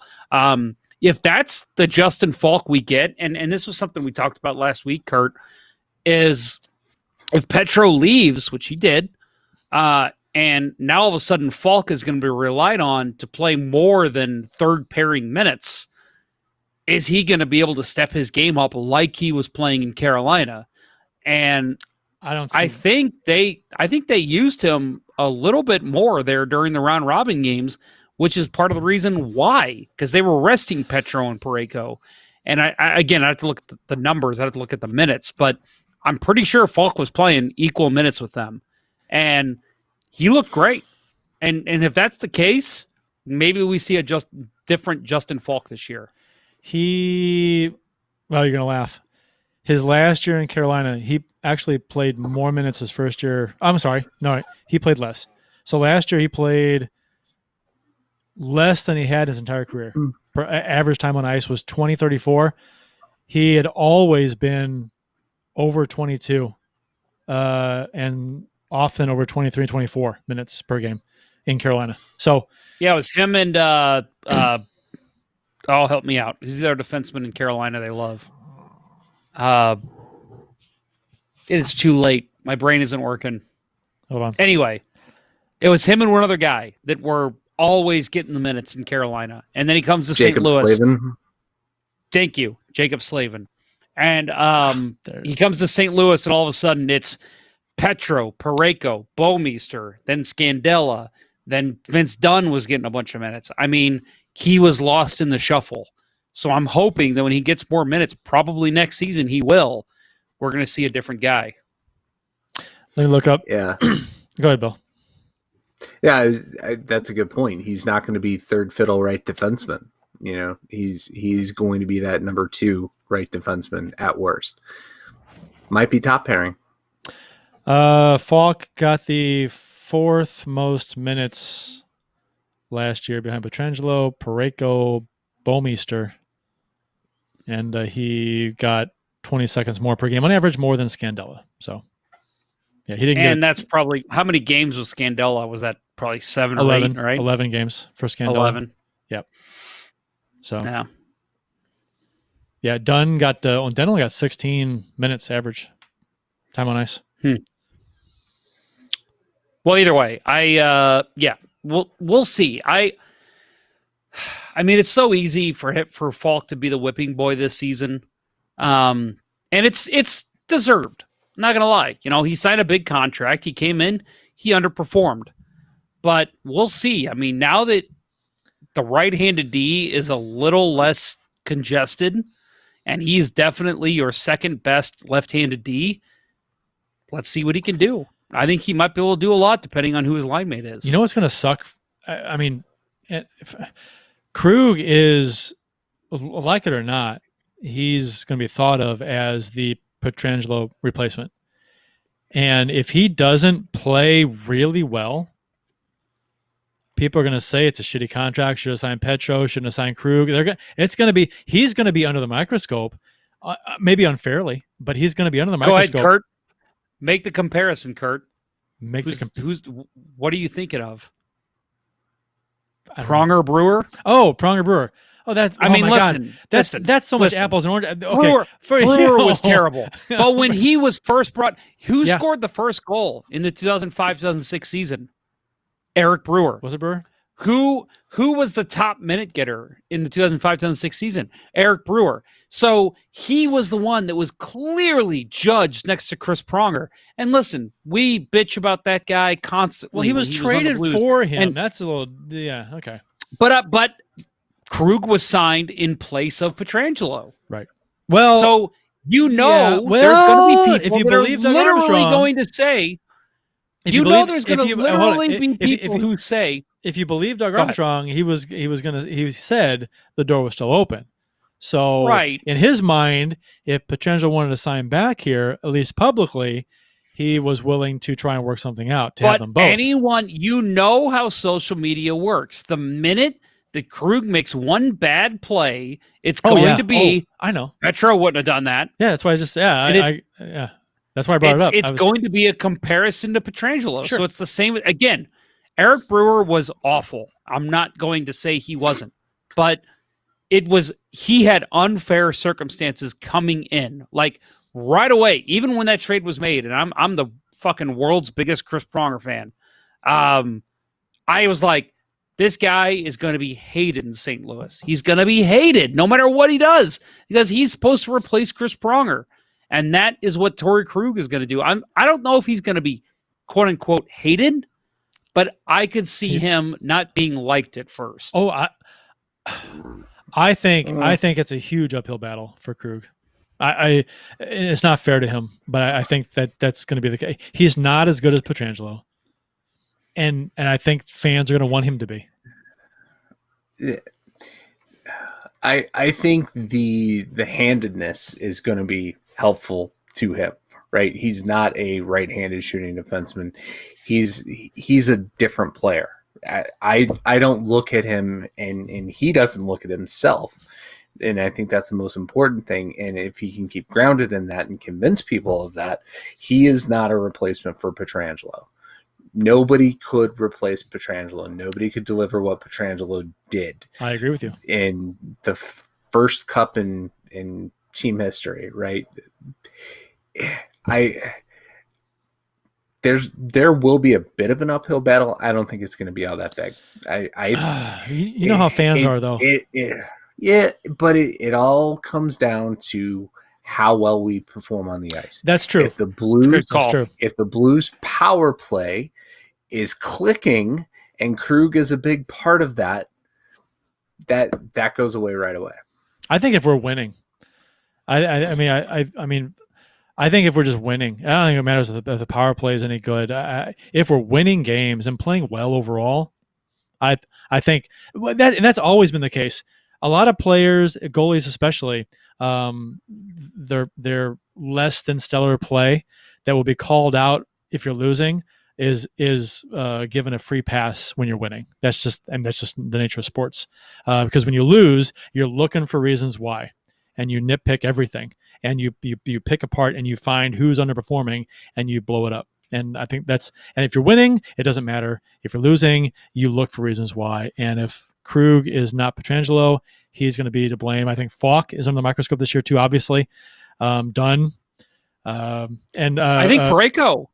Well, Jesse Hill said, shouldn't Parayko be compared to Pietrangelo, not Krug and Falk? And I think Parayko, the team is, I guess, as a whole, you could argue, is under a microscope because we've lost the captain. We need a new captain, and so we got a couple new players and maybe a few new players, depending on if there's on the move or two. So I think the team has some things to prove this season. So we'll have to see how that goes. I think they'll be okay. Yeah, but it just depends how okay they're going to be. Yeah, and I think that, again, you think about all the things that led up to letting Pietrangelo walk and go to Vegas. One of them is Colton Parayko came out of nowhere and all of a sudden has been a guy that people have said, and we've said on this show, if there's ever going to be a defenseman that's going to win the Norris that's not named Pietrangelo in St. Louis, it's going to be Parayko. Yeah. So you don't let Petro walk without Colton Parayko stepping up and playing the way he's played. So he is also under a microscope. Again, I think you're going to see the same kind of comments made if Parayko gets walked, if a play happens and he turns the puck over or whatever. You're going to see fans saying, well, I don't think Petro would have done that because he's the guy that's stepping up in Petro's absence. So it's odd. It's going to be an interesting season to see how people react, especially on social media. But yeah, I'm with you guys. If they're winning, we're not hearing any of that. It's bye, Petro. We don't need you.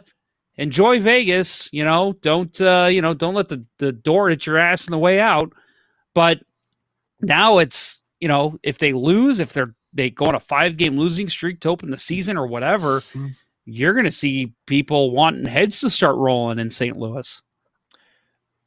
Yeah. I'll say for Parayko, his play in the bubble was dog shit. And awful. I hope it's because he was one of the ones that was exposed to COVID and hadn't recovered.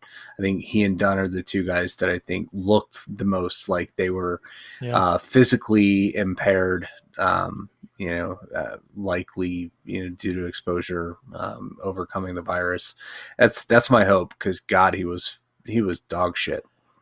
So who's the next captain? I mean, it seems obvious, but I mean, do you guys have an opinion? I think if I were to pick, I would pick Schwartz. Schwartz as the captain. Yes. Really? Yes. I don't think O'Reilly wants it. Okay. I don't think he wants that pressure. He had it in Buffalo. He is a great lead by example guy, but I don't know that he's necessarily the I don't think he's going to be as effective if he has that. Okay. That, has to. Schwartz. I mean, with his contract being up, his contract's up in a year. You really think they might name him captain, huh? You think a deal gets worked out before that? I didn't ask Bill if he thought he would be the captain. I think I asked Bill. I think I asked who you wanted to be the captain, or who do you think will be the next one? Okay. That's a different question. Who do you want to be the captain? Who do you think will be the captain? Wait. Let me ask Bill then. Bill, do you think a deal will be worked out with Schwartz before they name a captain? If it's going to be him, yeah. I don't think you name a guy just to be a captain for a year. But unless your name is Dallas Drake. Well, this isn't the Larry Plow era. Yeah. You know what? I mean, if it's not O'Reilly, I'm a Shen guy. I'm a Shen captain guy. I think I'd love to see Shen get that. I think he's that kind of a fiery, kind of a no nonsense kind of guy. Leads by example, kind of on the ice. Yes. But he seems very passionate. I mean, and now you don't have to be that way. Pietrangelo wasn't necessarily that way on the ice. But personally, I like to see emotion in a player. I like to see that kind of stuff. So I think that's who I think I would like to get to see if it's not. I mean, I think it's going to be. I think it would be O'Reilly, but or at least I think he'd be approached first, just if he wants it. If he doesn't want it, then I think I'd like to see inquire about Schenn. Yeah, from an ego management perspective, though, what about Tarasenko? No. He's going to be injured, and you don't know how he's going to come back. And he's not going to start the season with the team too. So I think, you know what? If he weren't injury prone, I don't even know. I don't think he's captain. He's not a captain like guy. I don't think it's not his role. I think he's more of a as good as he is. He's almost like a role player, a sense. He's like the great scorer that is in addition to, not the team isn't built around kind of person. Yeah, my opinion, which like most of St. Louis, I think is who I think it's going to. I think the first person they approach is O'Reilly, but I think so. I was talking to a friend of mine, and he mentioned he thinks that Braden Schenn has been this team's captain since he came aboard. And he brought up when they were awful, that the year that they started off on fire and then they just fell apart, Schenn's first year with the organization. He remembered a game where the Colorado Avalanche and Blues, he fought Gabriel Landeskog right off the bat. Like literally, they both got fighting majors at like 1959 of the first period. And he's like, that is what a leader does. He steps up, he does whatever the team needs, and that was what the team needed. They needed something feisty. And I see his point. I would love it. I'm a big Braden Schenn fan myself, and I'll admit if he gets captain, I will probably go out and get his jersey, the one jersey I'll buy this year. But I think a dark horse candidate, too, is Colton Parayko. I think they're sold on him. I think they're 100% sold on him. And we've talked about him. We've stroked his lack of ego. I don't think he has an ego at all. I think he's very down to earth. Is very nice, well rounded. Too nice of a guy. Oh man, maybe in a few years. But man, I don't know about now. He seems. I don't know. He just seems. Just doesn't seem like the rah leader kind of. Not that you have to be that kind of guy and a captain, but neither was Petro. In the locker room, I think he maybe. When you saw a video in the locker room, he did a little bit, but I think O'Reilly is the work ethic that he has, the first on the ice, the last off, the extra practice, the constant drills he's doing on his own. I think that is pretty damn good captain material as far as leading by example goes. I think as far as work ethic goes, you can't beat the time he puts in to work on his game and to work on his skills. Because it's been mentioned before that players see him doing that and they're like, whoa, well, maybe I should be doing some more of that. So I think just by doing his own thing, if you can get players to work harder on their game, then I think that's automatically you're high on the list for captain material. Just by default. Yeah. I would say that there are a lot of candidates, a lot of damn good candidates for being the captain, and you could be hard pressed to make a bad decision. Yeah. I think the one that I saw in the chat about Falk getting it to keep it at number 27, that might be the one bad decision you could make, or give it in to Torey Krug, who hasn't been here at all. Yeah, that'd be weird. That's like Gretzky, right? Gretzky comes on board, instant captain. But Krug is not Gretzky. So, okay, we can talk about Jeff now. Yeah, Kyle Clifford. Let's talk about him real quick, and then pretend we didn't.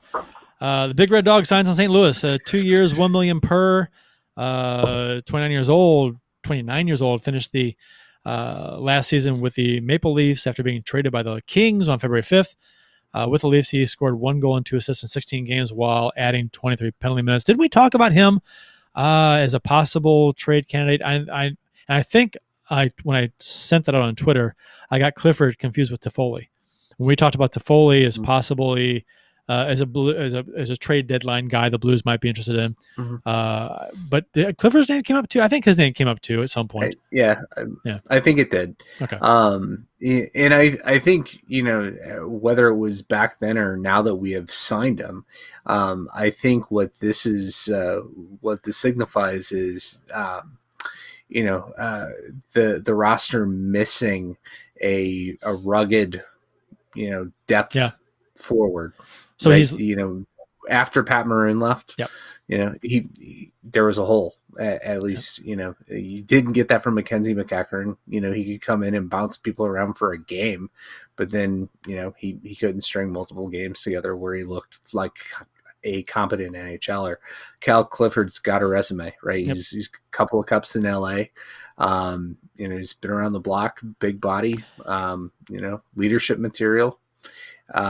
He's 29. He's not 35. So he's right. He's still, it's a good age. Right. We're not going to have to sign Troy Brouwer, late in the season to bring in another body. Yeah. I there's not a lot about this I don't like. He was one of those guys that when he played for LA, I hated it. I hated when we were up against him. He made life miserable for people. He's not as bad as like Marchand or, other players like that, but he's not as talented either. No, he's not. And but he's a sandpaper kind of guy. Yeah.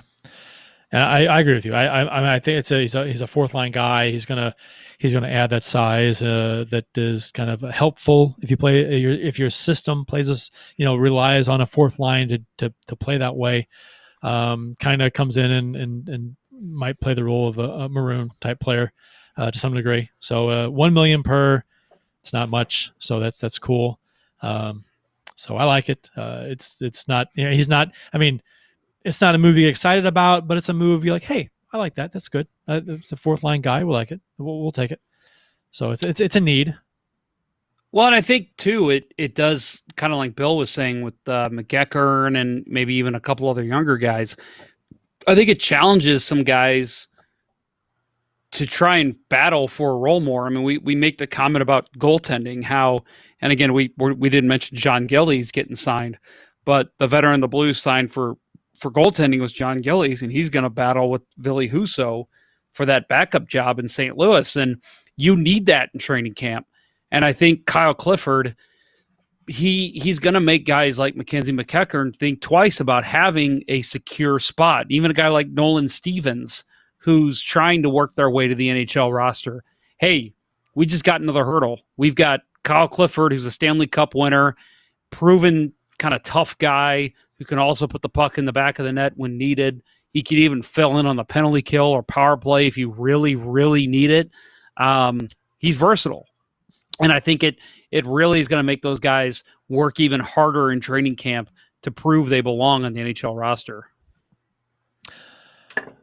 Steen is out for the year on LTIR. I mean, the rumor going around that he may not return, being on LTIR, may retire after the season. And also his no trade clause, which we've talked about at length, and I had a rant on not long ago about people just wanting to trade Alex Steen. His no trade clause expires on February 1st. Which is scheduled to be about a month after the season starts. So then you can finally say, realistically, just trade Alex Steen. So I'll have to, whenever I do my shows over the off season, I'll have to change your opening quote to, "You can fucking trade Alex Steen." Just do it. You can trade Alex Steen. You can trade him. Do it. Lance Descott, our friend from the Drop podcast, just to kind of jump into the last segment we had, just talking about Clifford, just a body who won 2 cups with the Kings 2 years ago, or years ago. He isn't the same guy. I think he was commenting to specific things I was saying. He says a 10-minute or less guy, talking about him, and he says he hasn't played in the NHL since 2018. That's not true. Clifford? Kyle Clifford? No, He had an incident with Bennington. With the Leafs last year. Yeah, He had an yeah. incident with Bennington. Are you talking? Sorry, Lance. Am I misquoting you? Please go ahead and clarify who you're talking about. But no, Steen, he played a full, he played 60, 70. Yeah. Yeah, I'll say he got traded at the trade deadline of the Leafs. So yeah, I remember that. Yeah. But anyway, about and he had Steen, an incident with Bennington. He knocked him down, cross check. Well, not yeah, he did. Yeah. It was a overblown thing, but go ahead. Yeah. I'm just going to add that, if you can trade Steen, you do it so you can get rid of that contract. But I mean, at the same time, talking about people who saying, well, you should trade Bozak. Well, you should trade this guy, trade that guy instead of trading Jake Allen and to free up money for Pietrangelo. You have to take a buyer too.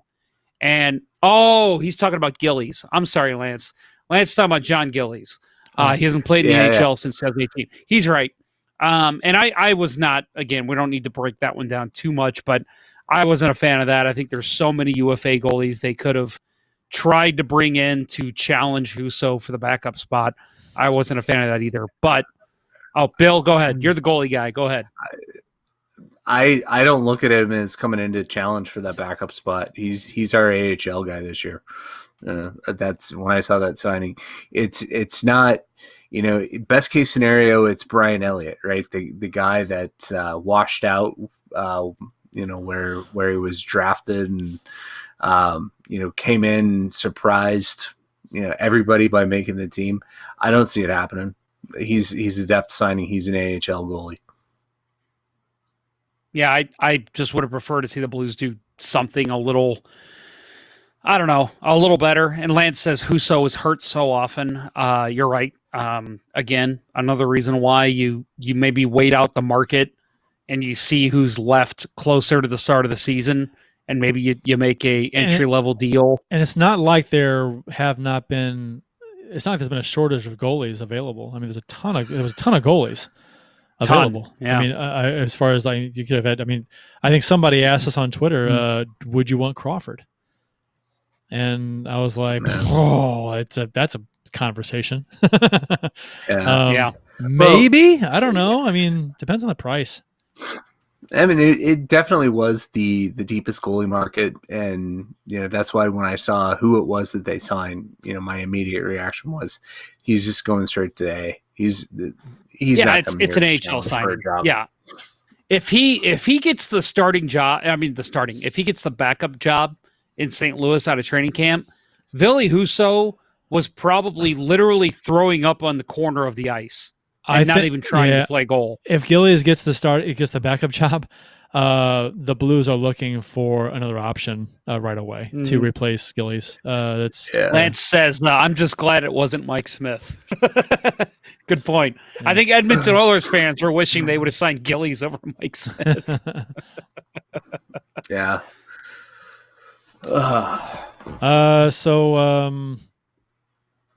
Did we talk about Steen? We talked about Steen. And Tarasenko is out for the first month of the season at least. Will be reevaluated at that time. And I can't wait for the "don't rush him back, let him get extra healthy" comments again. Because that's worked out so well. And it didn't, and I think that just proved my point. The people, he's had extra time to get extra healthy. I'm like, there is no extra healthy. He's either healthy to play or he isn't. The doctors aren't going to clear him if he's not fully ready to go. And if he can hurt himself worse by playing, they're not going to, you know what I mean? They're not going to let him play. It's like, okay, he can play. He's not going to hurt it worse. That's fine. There's no extra time to get extra healthy. I don't think that's a kind of a weird. I don't think that's really a thing. But if doctor is listening and wants to come on and say, no, if you get extra healthy, you're better. Didn't I see Corey Schneider was signed? Am I wrong on that? Yes, you did. He is back with Lou Islanders. Lamoriello. Yeah. Sorry, I'm looking at Cap Friendly right now at available goaltenders to kind of prove my point on why they shouldn't have signed Gillies, and he's the first name that comes up, and I'm shocked by that. That's shocking. I don't know, just looking at the other names on here, they could have signed Mike Condon, Ryan Miller is still available. Garrett 42 Sparks. years old. Could have had Yeah. could have had Lundqvist for $1.5 million or about. Well, yeah, No, he but couldn't. we knew he was going to. Yeah, he was going to Washington. I know. I'm just saying. Andrew Hammond. I mean, again, not. I mean, these aren't Wow. names. Hamburglar. Wow. They're not. Hammond. They're not blowing you off and just saying, "Oh my God, I can't believe this guy's available." But for them to go after John Gillies, it's shocking to me. I mean, maybe there's something in the Shocking? professional scouts where they say this guy is going to be a great AHL goalie and he can back up in the NHL. Sure, but I don't know. I just would have liked to have seen somebody who could challenge more for the backup role to make Husso play the top of his game in training camp. Schneider did sign Yeah, he signed. Yes. That's what I thought. He signed with the 'Cause- Islanders. because he's on Yeah. on Cap Friendly. He's still listed as a free agent. That's literally what I just said, Kurt. Okay, I'm sorry. I was searching while you said that. Sorry, my bad. I don't listen to That's you okay. whatsoever. I know you don't. I can tell. I was doing research while you explained what I was looking up. So it hasn't been officially announced. As of 2 days ago,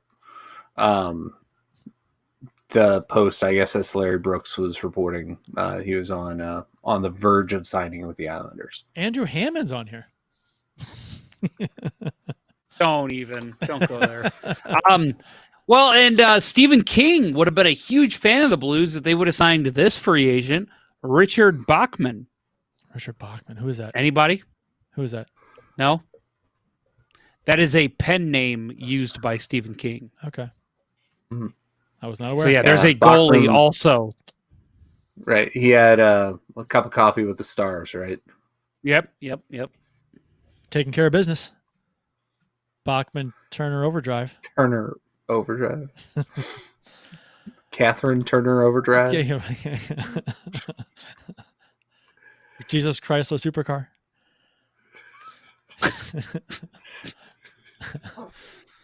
Ooh, okay. And we have reached the end of our topic list.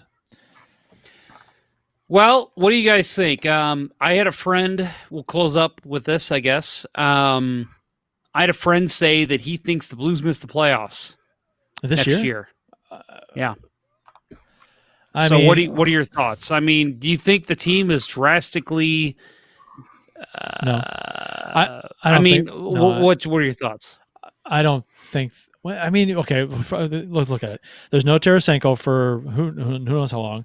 Steen is maybe done for the season. They're talking about, which granted, losing Steen is not a huge deal, but okay. So Penalty kill it is. penalty kill, yeah, he has a role, but he's replaceable maybe. So no Tarasenko, no Steen. You got to hopefully Bennington rebounds after his poor performance, in the bubble. And Krug, how is he gonna adapt to the blue system? Falk, is he gonna rebound? Dunn, is he gonna improve his play?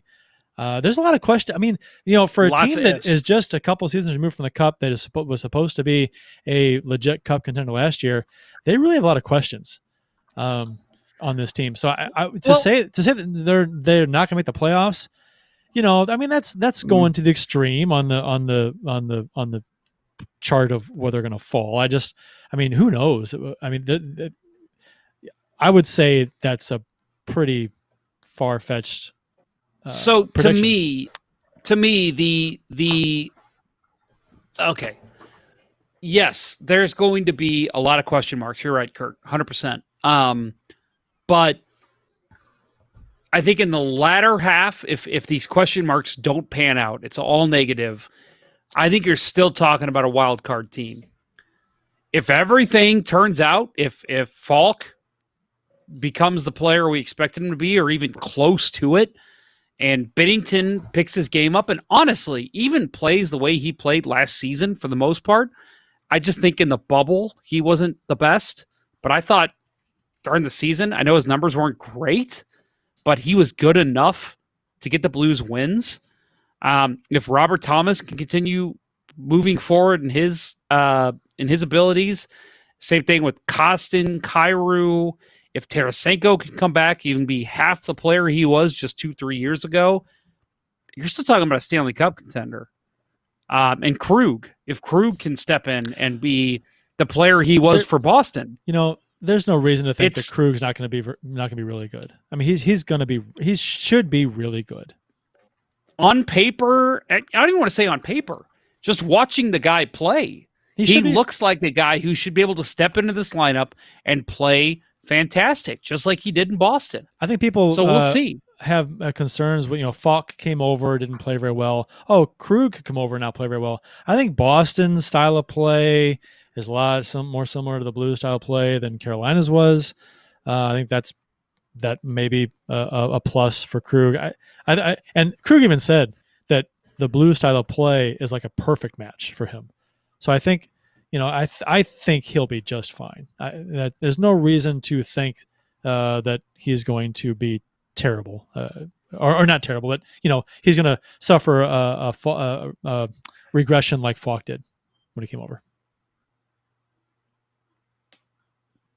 I think honestly, the fact that Falk had such a regression last year, I think that's outside of the norm. I think there's definitely going to be some what's the word I'm looking for? I guess hurdles when you start with a new team, especially when you switch conferences. Like Falk did. That's to be expected. But I think the regression we saw in him is something that normally doesn't happen. So I would say if Krug starts the season 10 games in without a goal or not looking great, don't worry yet. There's always that adjustment period. Okay. I just think Falk was not the norm. So you thought that the Blues are likely a wild card team. Is that right, Jeff? At the worst, yes. Okay. So I'm trying to look at the division here, and so that means they finish outside the top three. I'm realistically, so you'd say Colorado. I guess you'd say Dallas is because they had a nice run, but honestly, they didn't have a great year last year at all. I mean, they got it hot in the bubble. Does that mean they're automatically going to have a great season next season? Who knows? I think it could mean the opposite. Yeah, it could very well be. So who's going to finish out the Blues? So Colorado is quite likely, right? If the Blues regress at all, I don't see anybody else. Really, to say head and shoulders, yes, they're ahead of the Blues. I'm not going to say they're ahead, and I'm with you. I think at worst they're a wild card team. Okay, but I think they are second or third place. I think Colorado takes the division. Dallas is going to be up there. I think Nashville is going to bounce back. I think their team is better than what they put out this year. I'm not saying they're going to be better than the Blues, but I think they're going to challenge the Blues more than they did this year. And I think Minnesota will be better. I think they're better coached.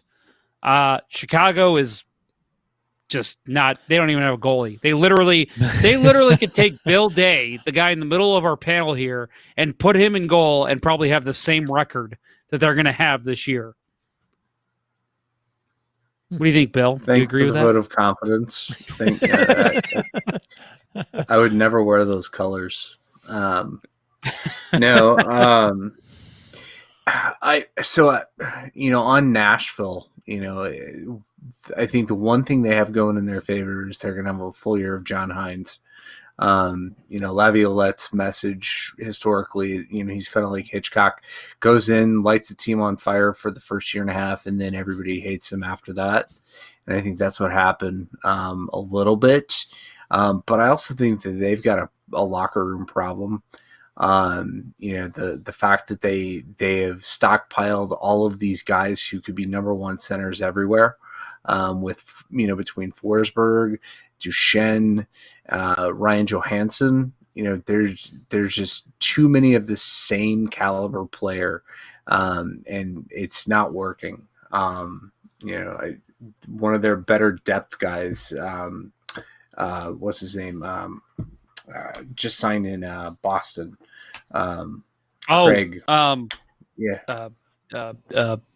Hell, yeah, whatever his name is. Yeah. He's gone.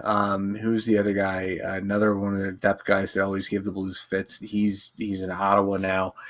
Roman Josi is still probably, the best defenseman in the Central. But I'm not sold on them. Their goaltending, this next year, they're really going to have to rely on UC Soros and, whoever the next Finnish goalie that they're going to bring along is. I think Rene's pretty much done. I don't see Nashville being better than the Blues. I think you're right. It's going to be Colorado, Dallas, St. Louis.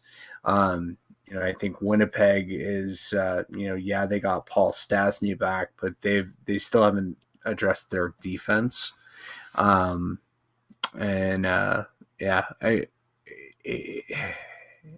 don't Smith, see right? Craig Smith. That's it. Yeah. Yeah. I don't see Minnesota being that much better. They've made some moves, but I don't see them being better than the Blues. So I think the Blues third place, but a lot of it will come down to, for the Blues now, this is the first time that you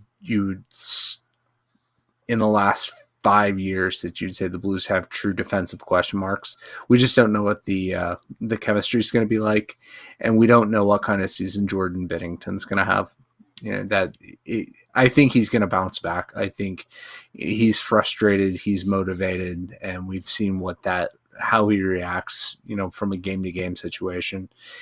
If he's developing into a true career number one NHL goalie, that next step that he has to prove is that he can bounce back season to season.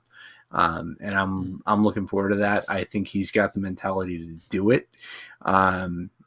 And I think he's going to be probably the biggest factor in determining where the Blues wind up seating.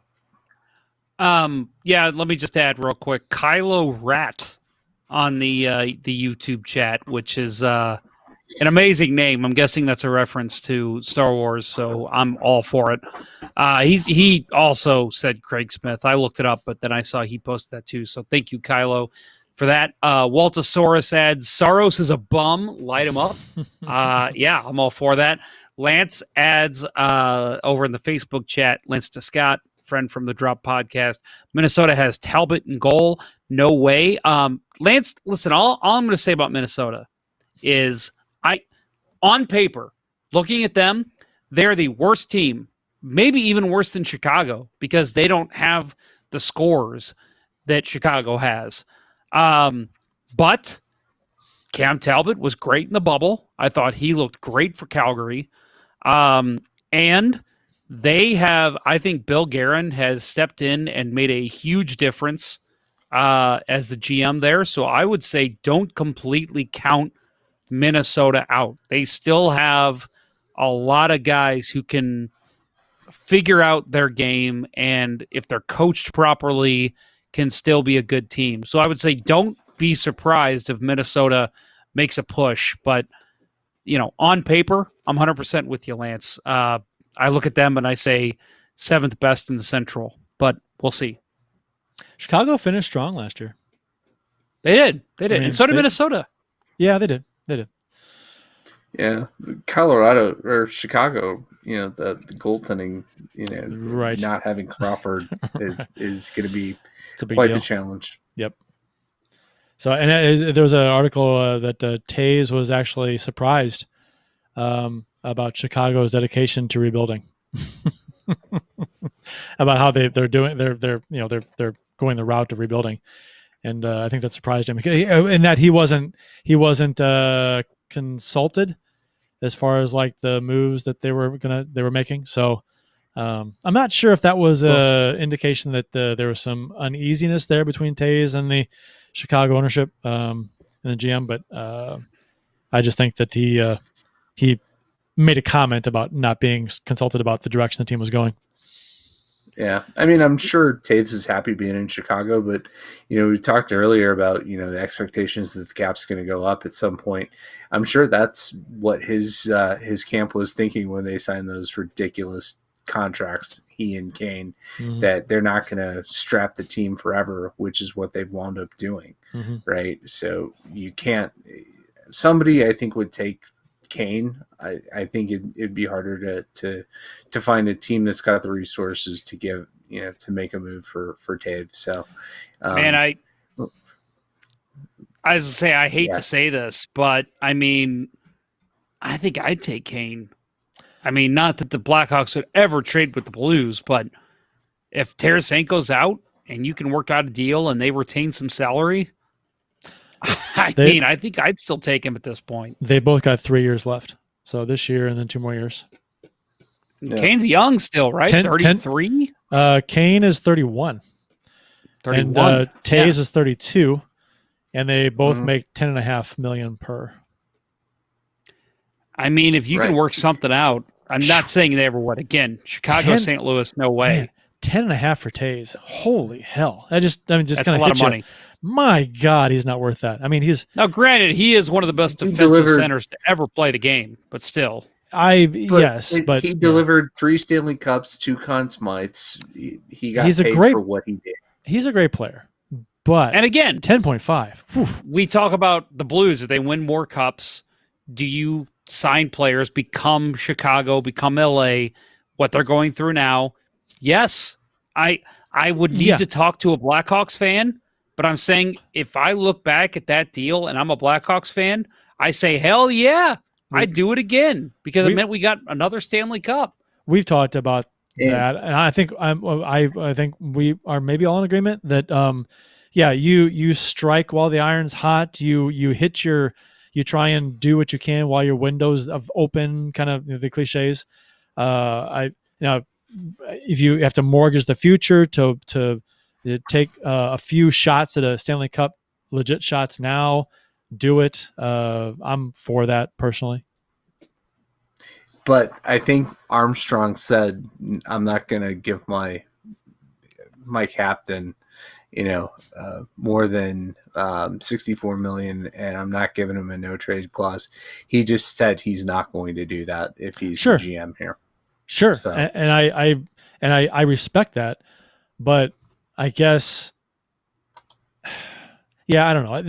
I've argued both sides of it. Actually, I've said, you know what, God, I want him here. Just give him the no movement, and we'll deal with the fallout in 5 years.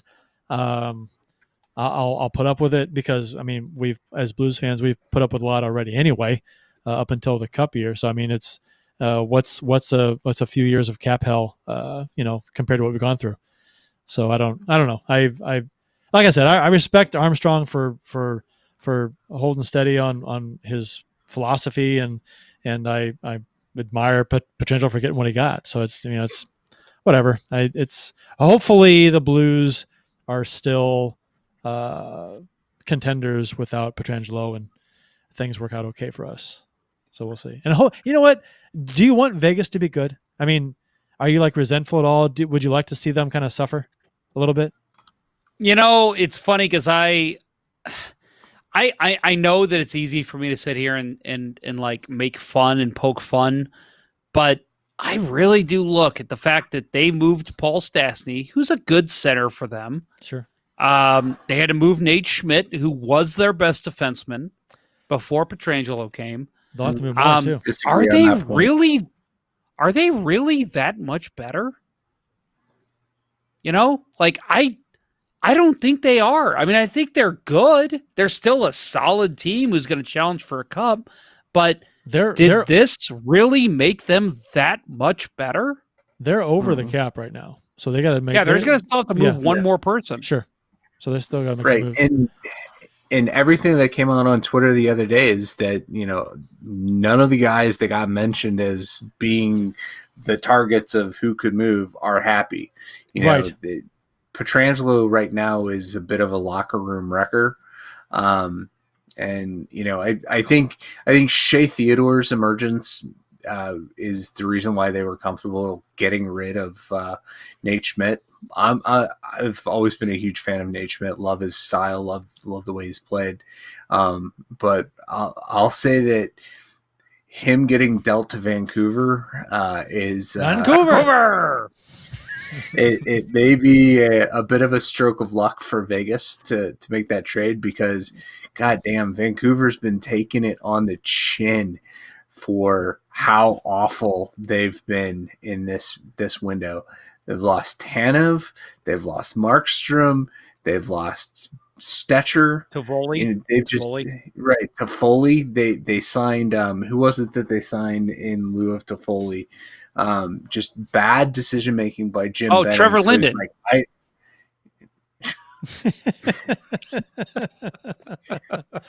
The guy at one point who was supposed to be the next Trevor Linden, because they get one of those every 2 or 3 years. Jeff Courtnall.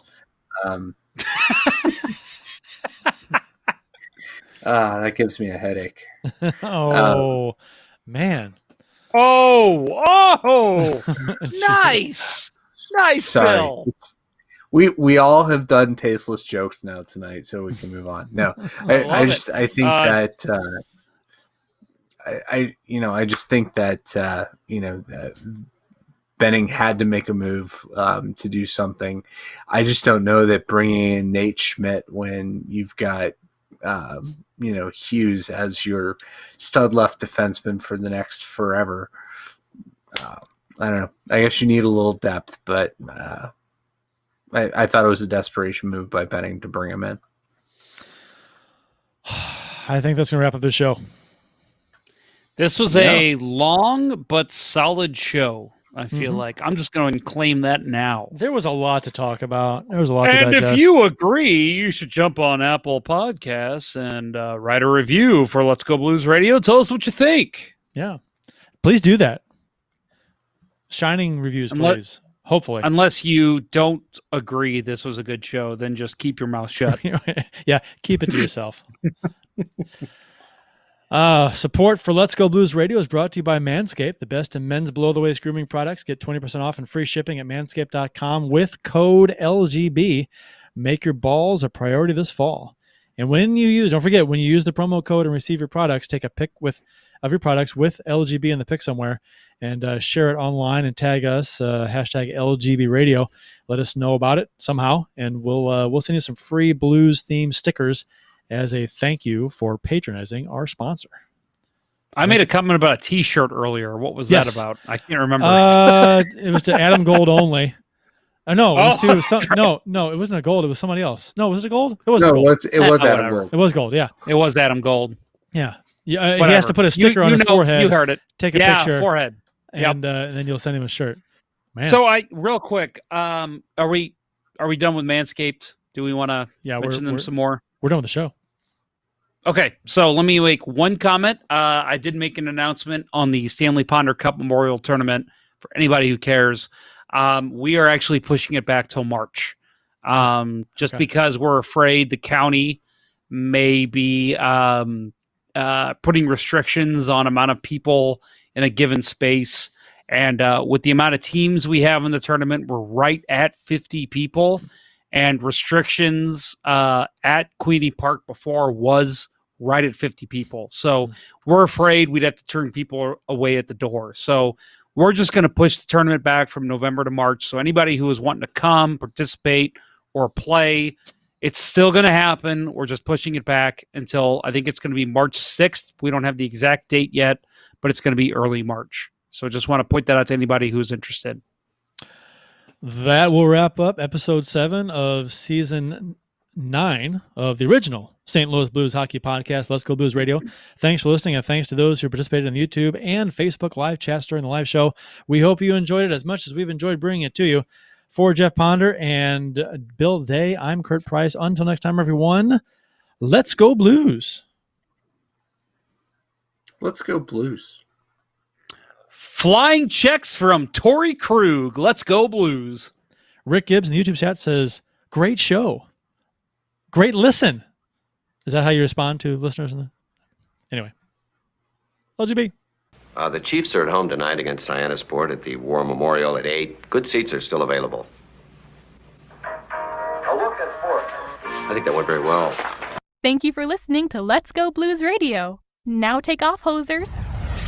Well, there's 90 minutes of your life you'll never get back. Sorry. St. Louis Blues. St. Louis Blues. Have you heard the news about our St. Louis Blues? They've only just begun, they're on their way to number one. Now there's no more blues for our St. Louis Blues. The Blues are on the ice tonight again.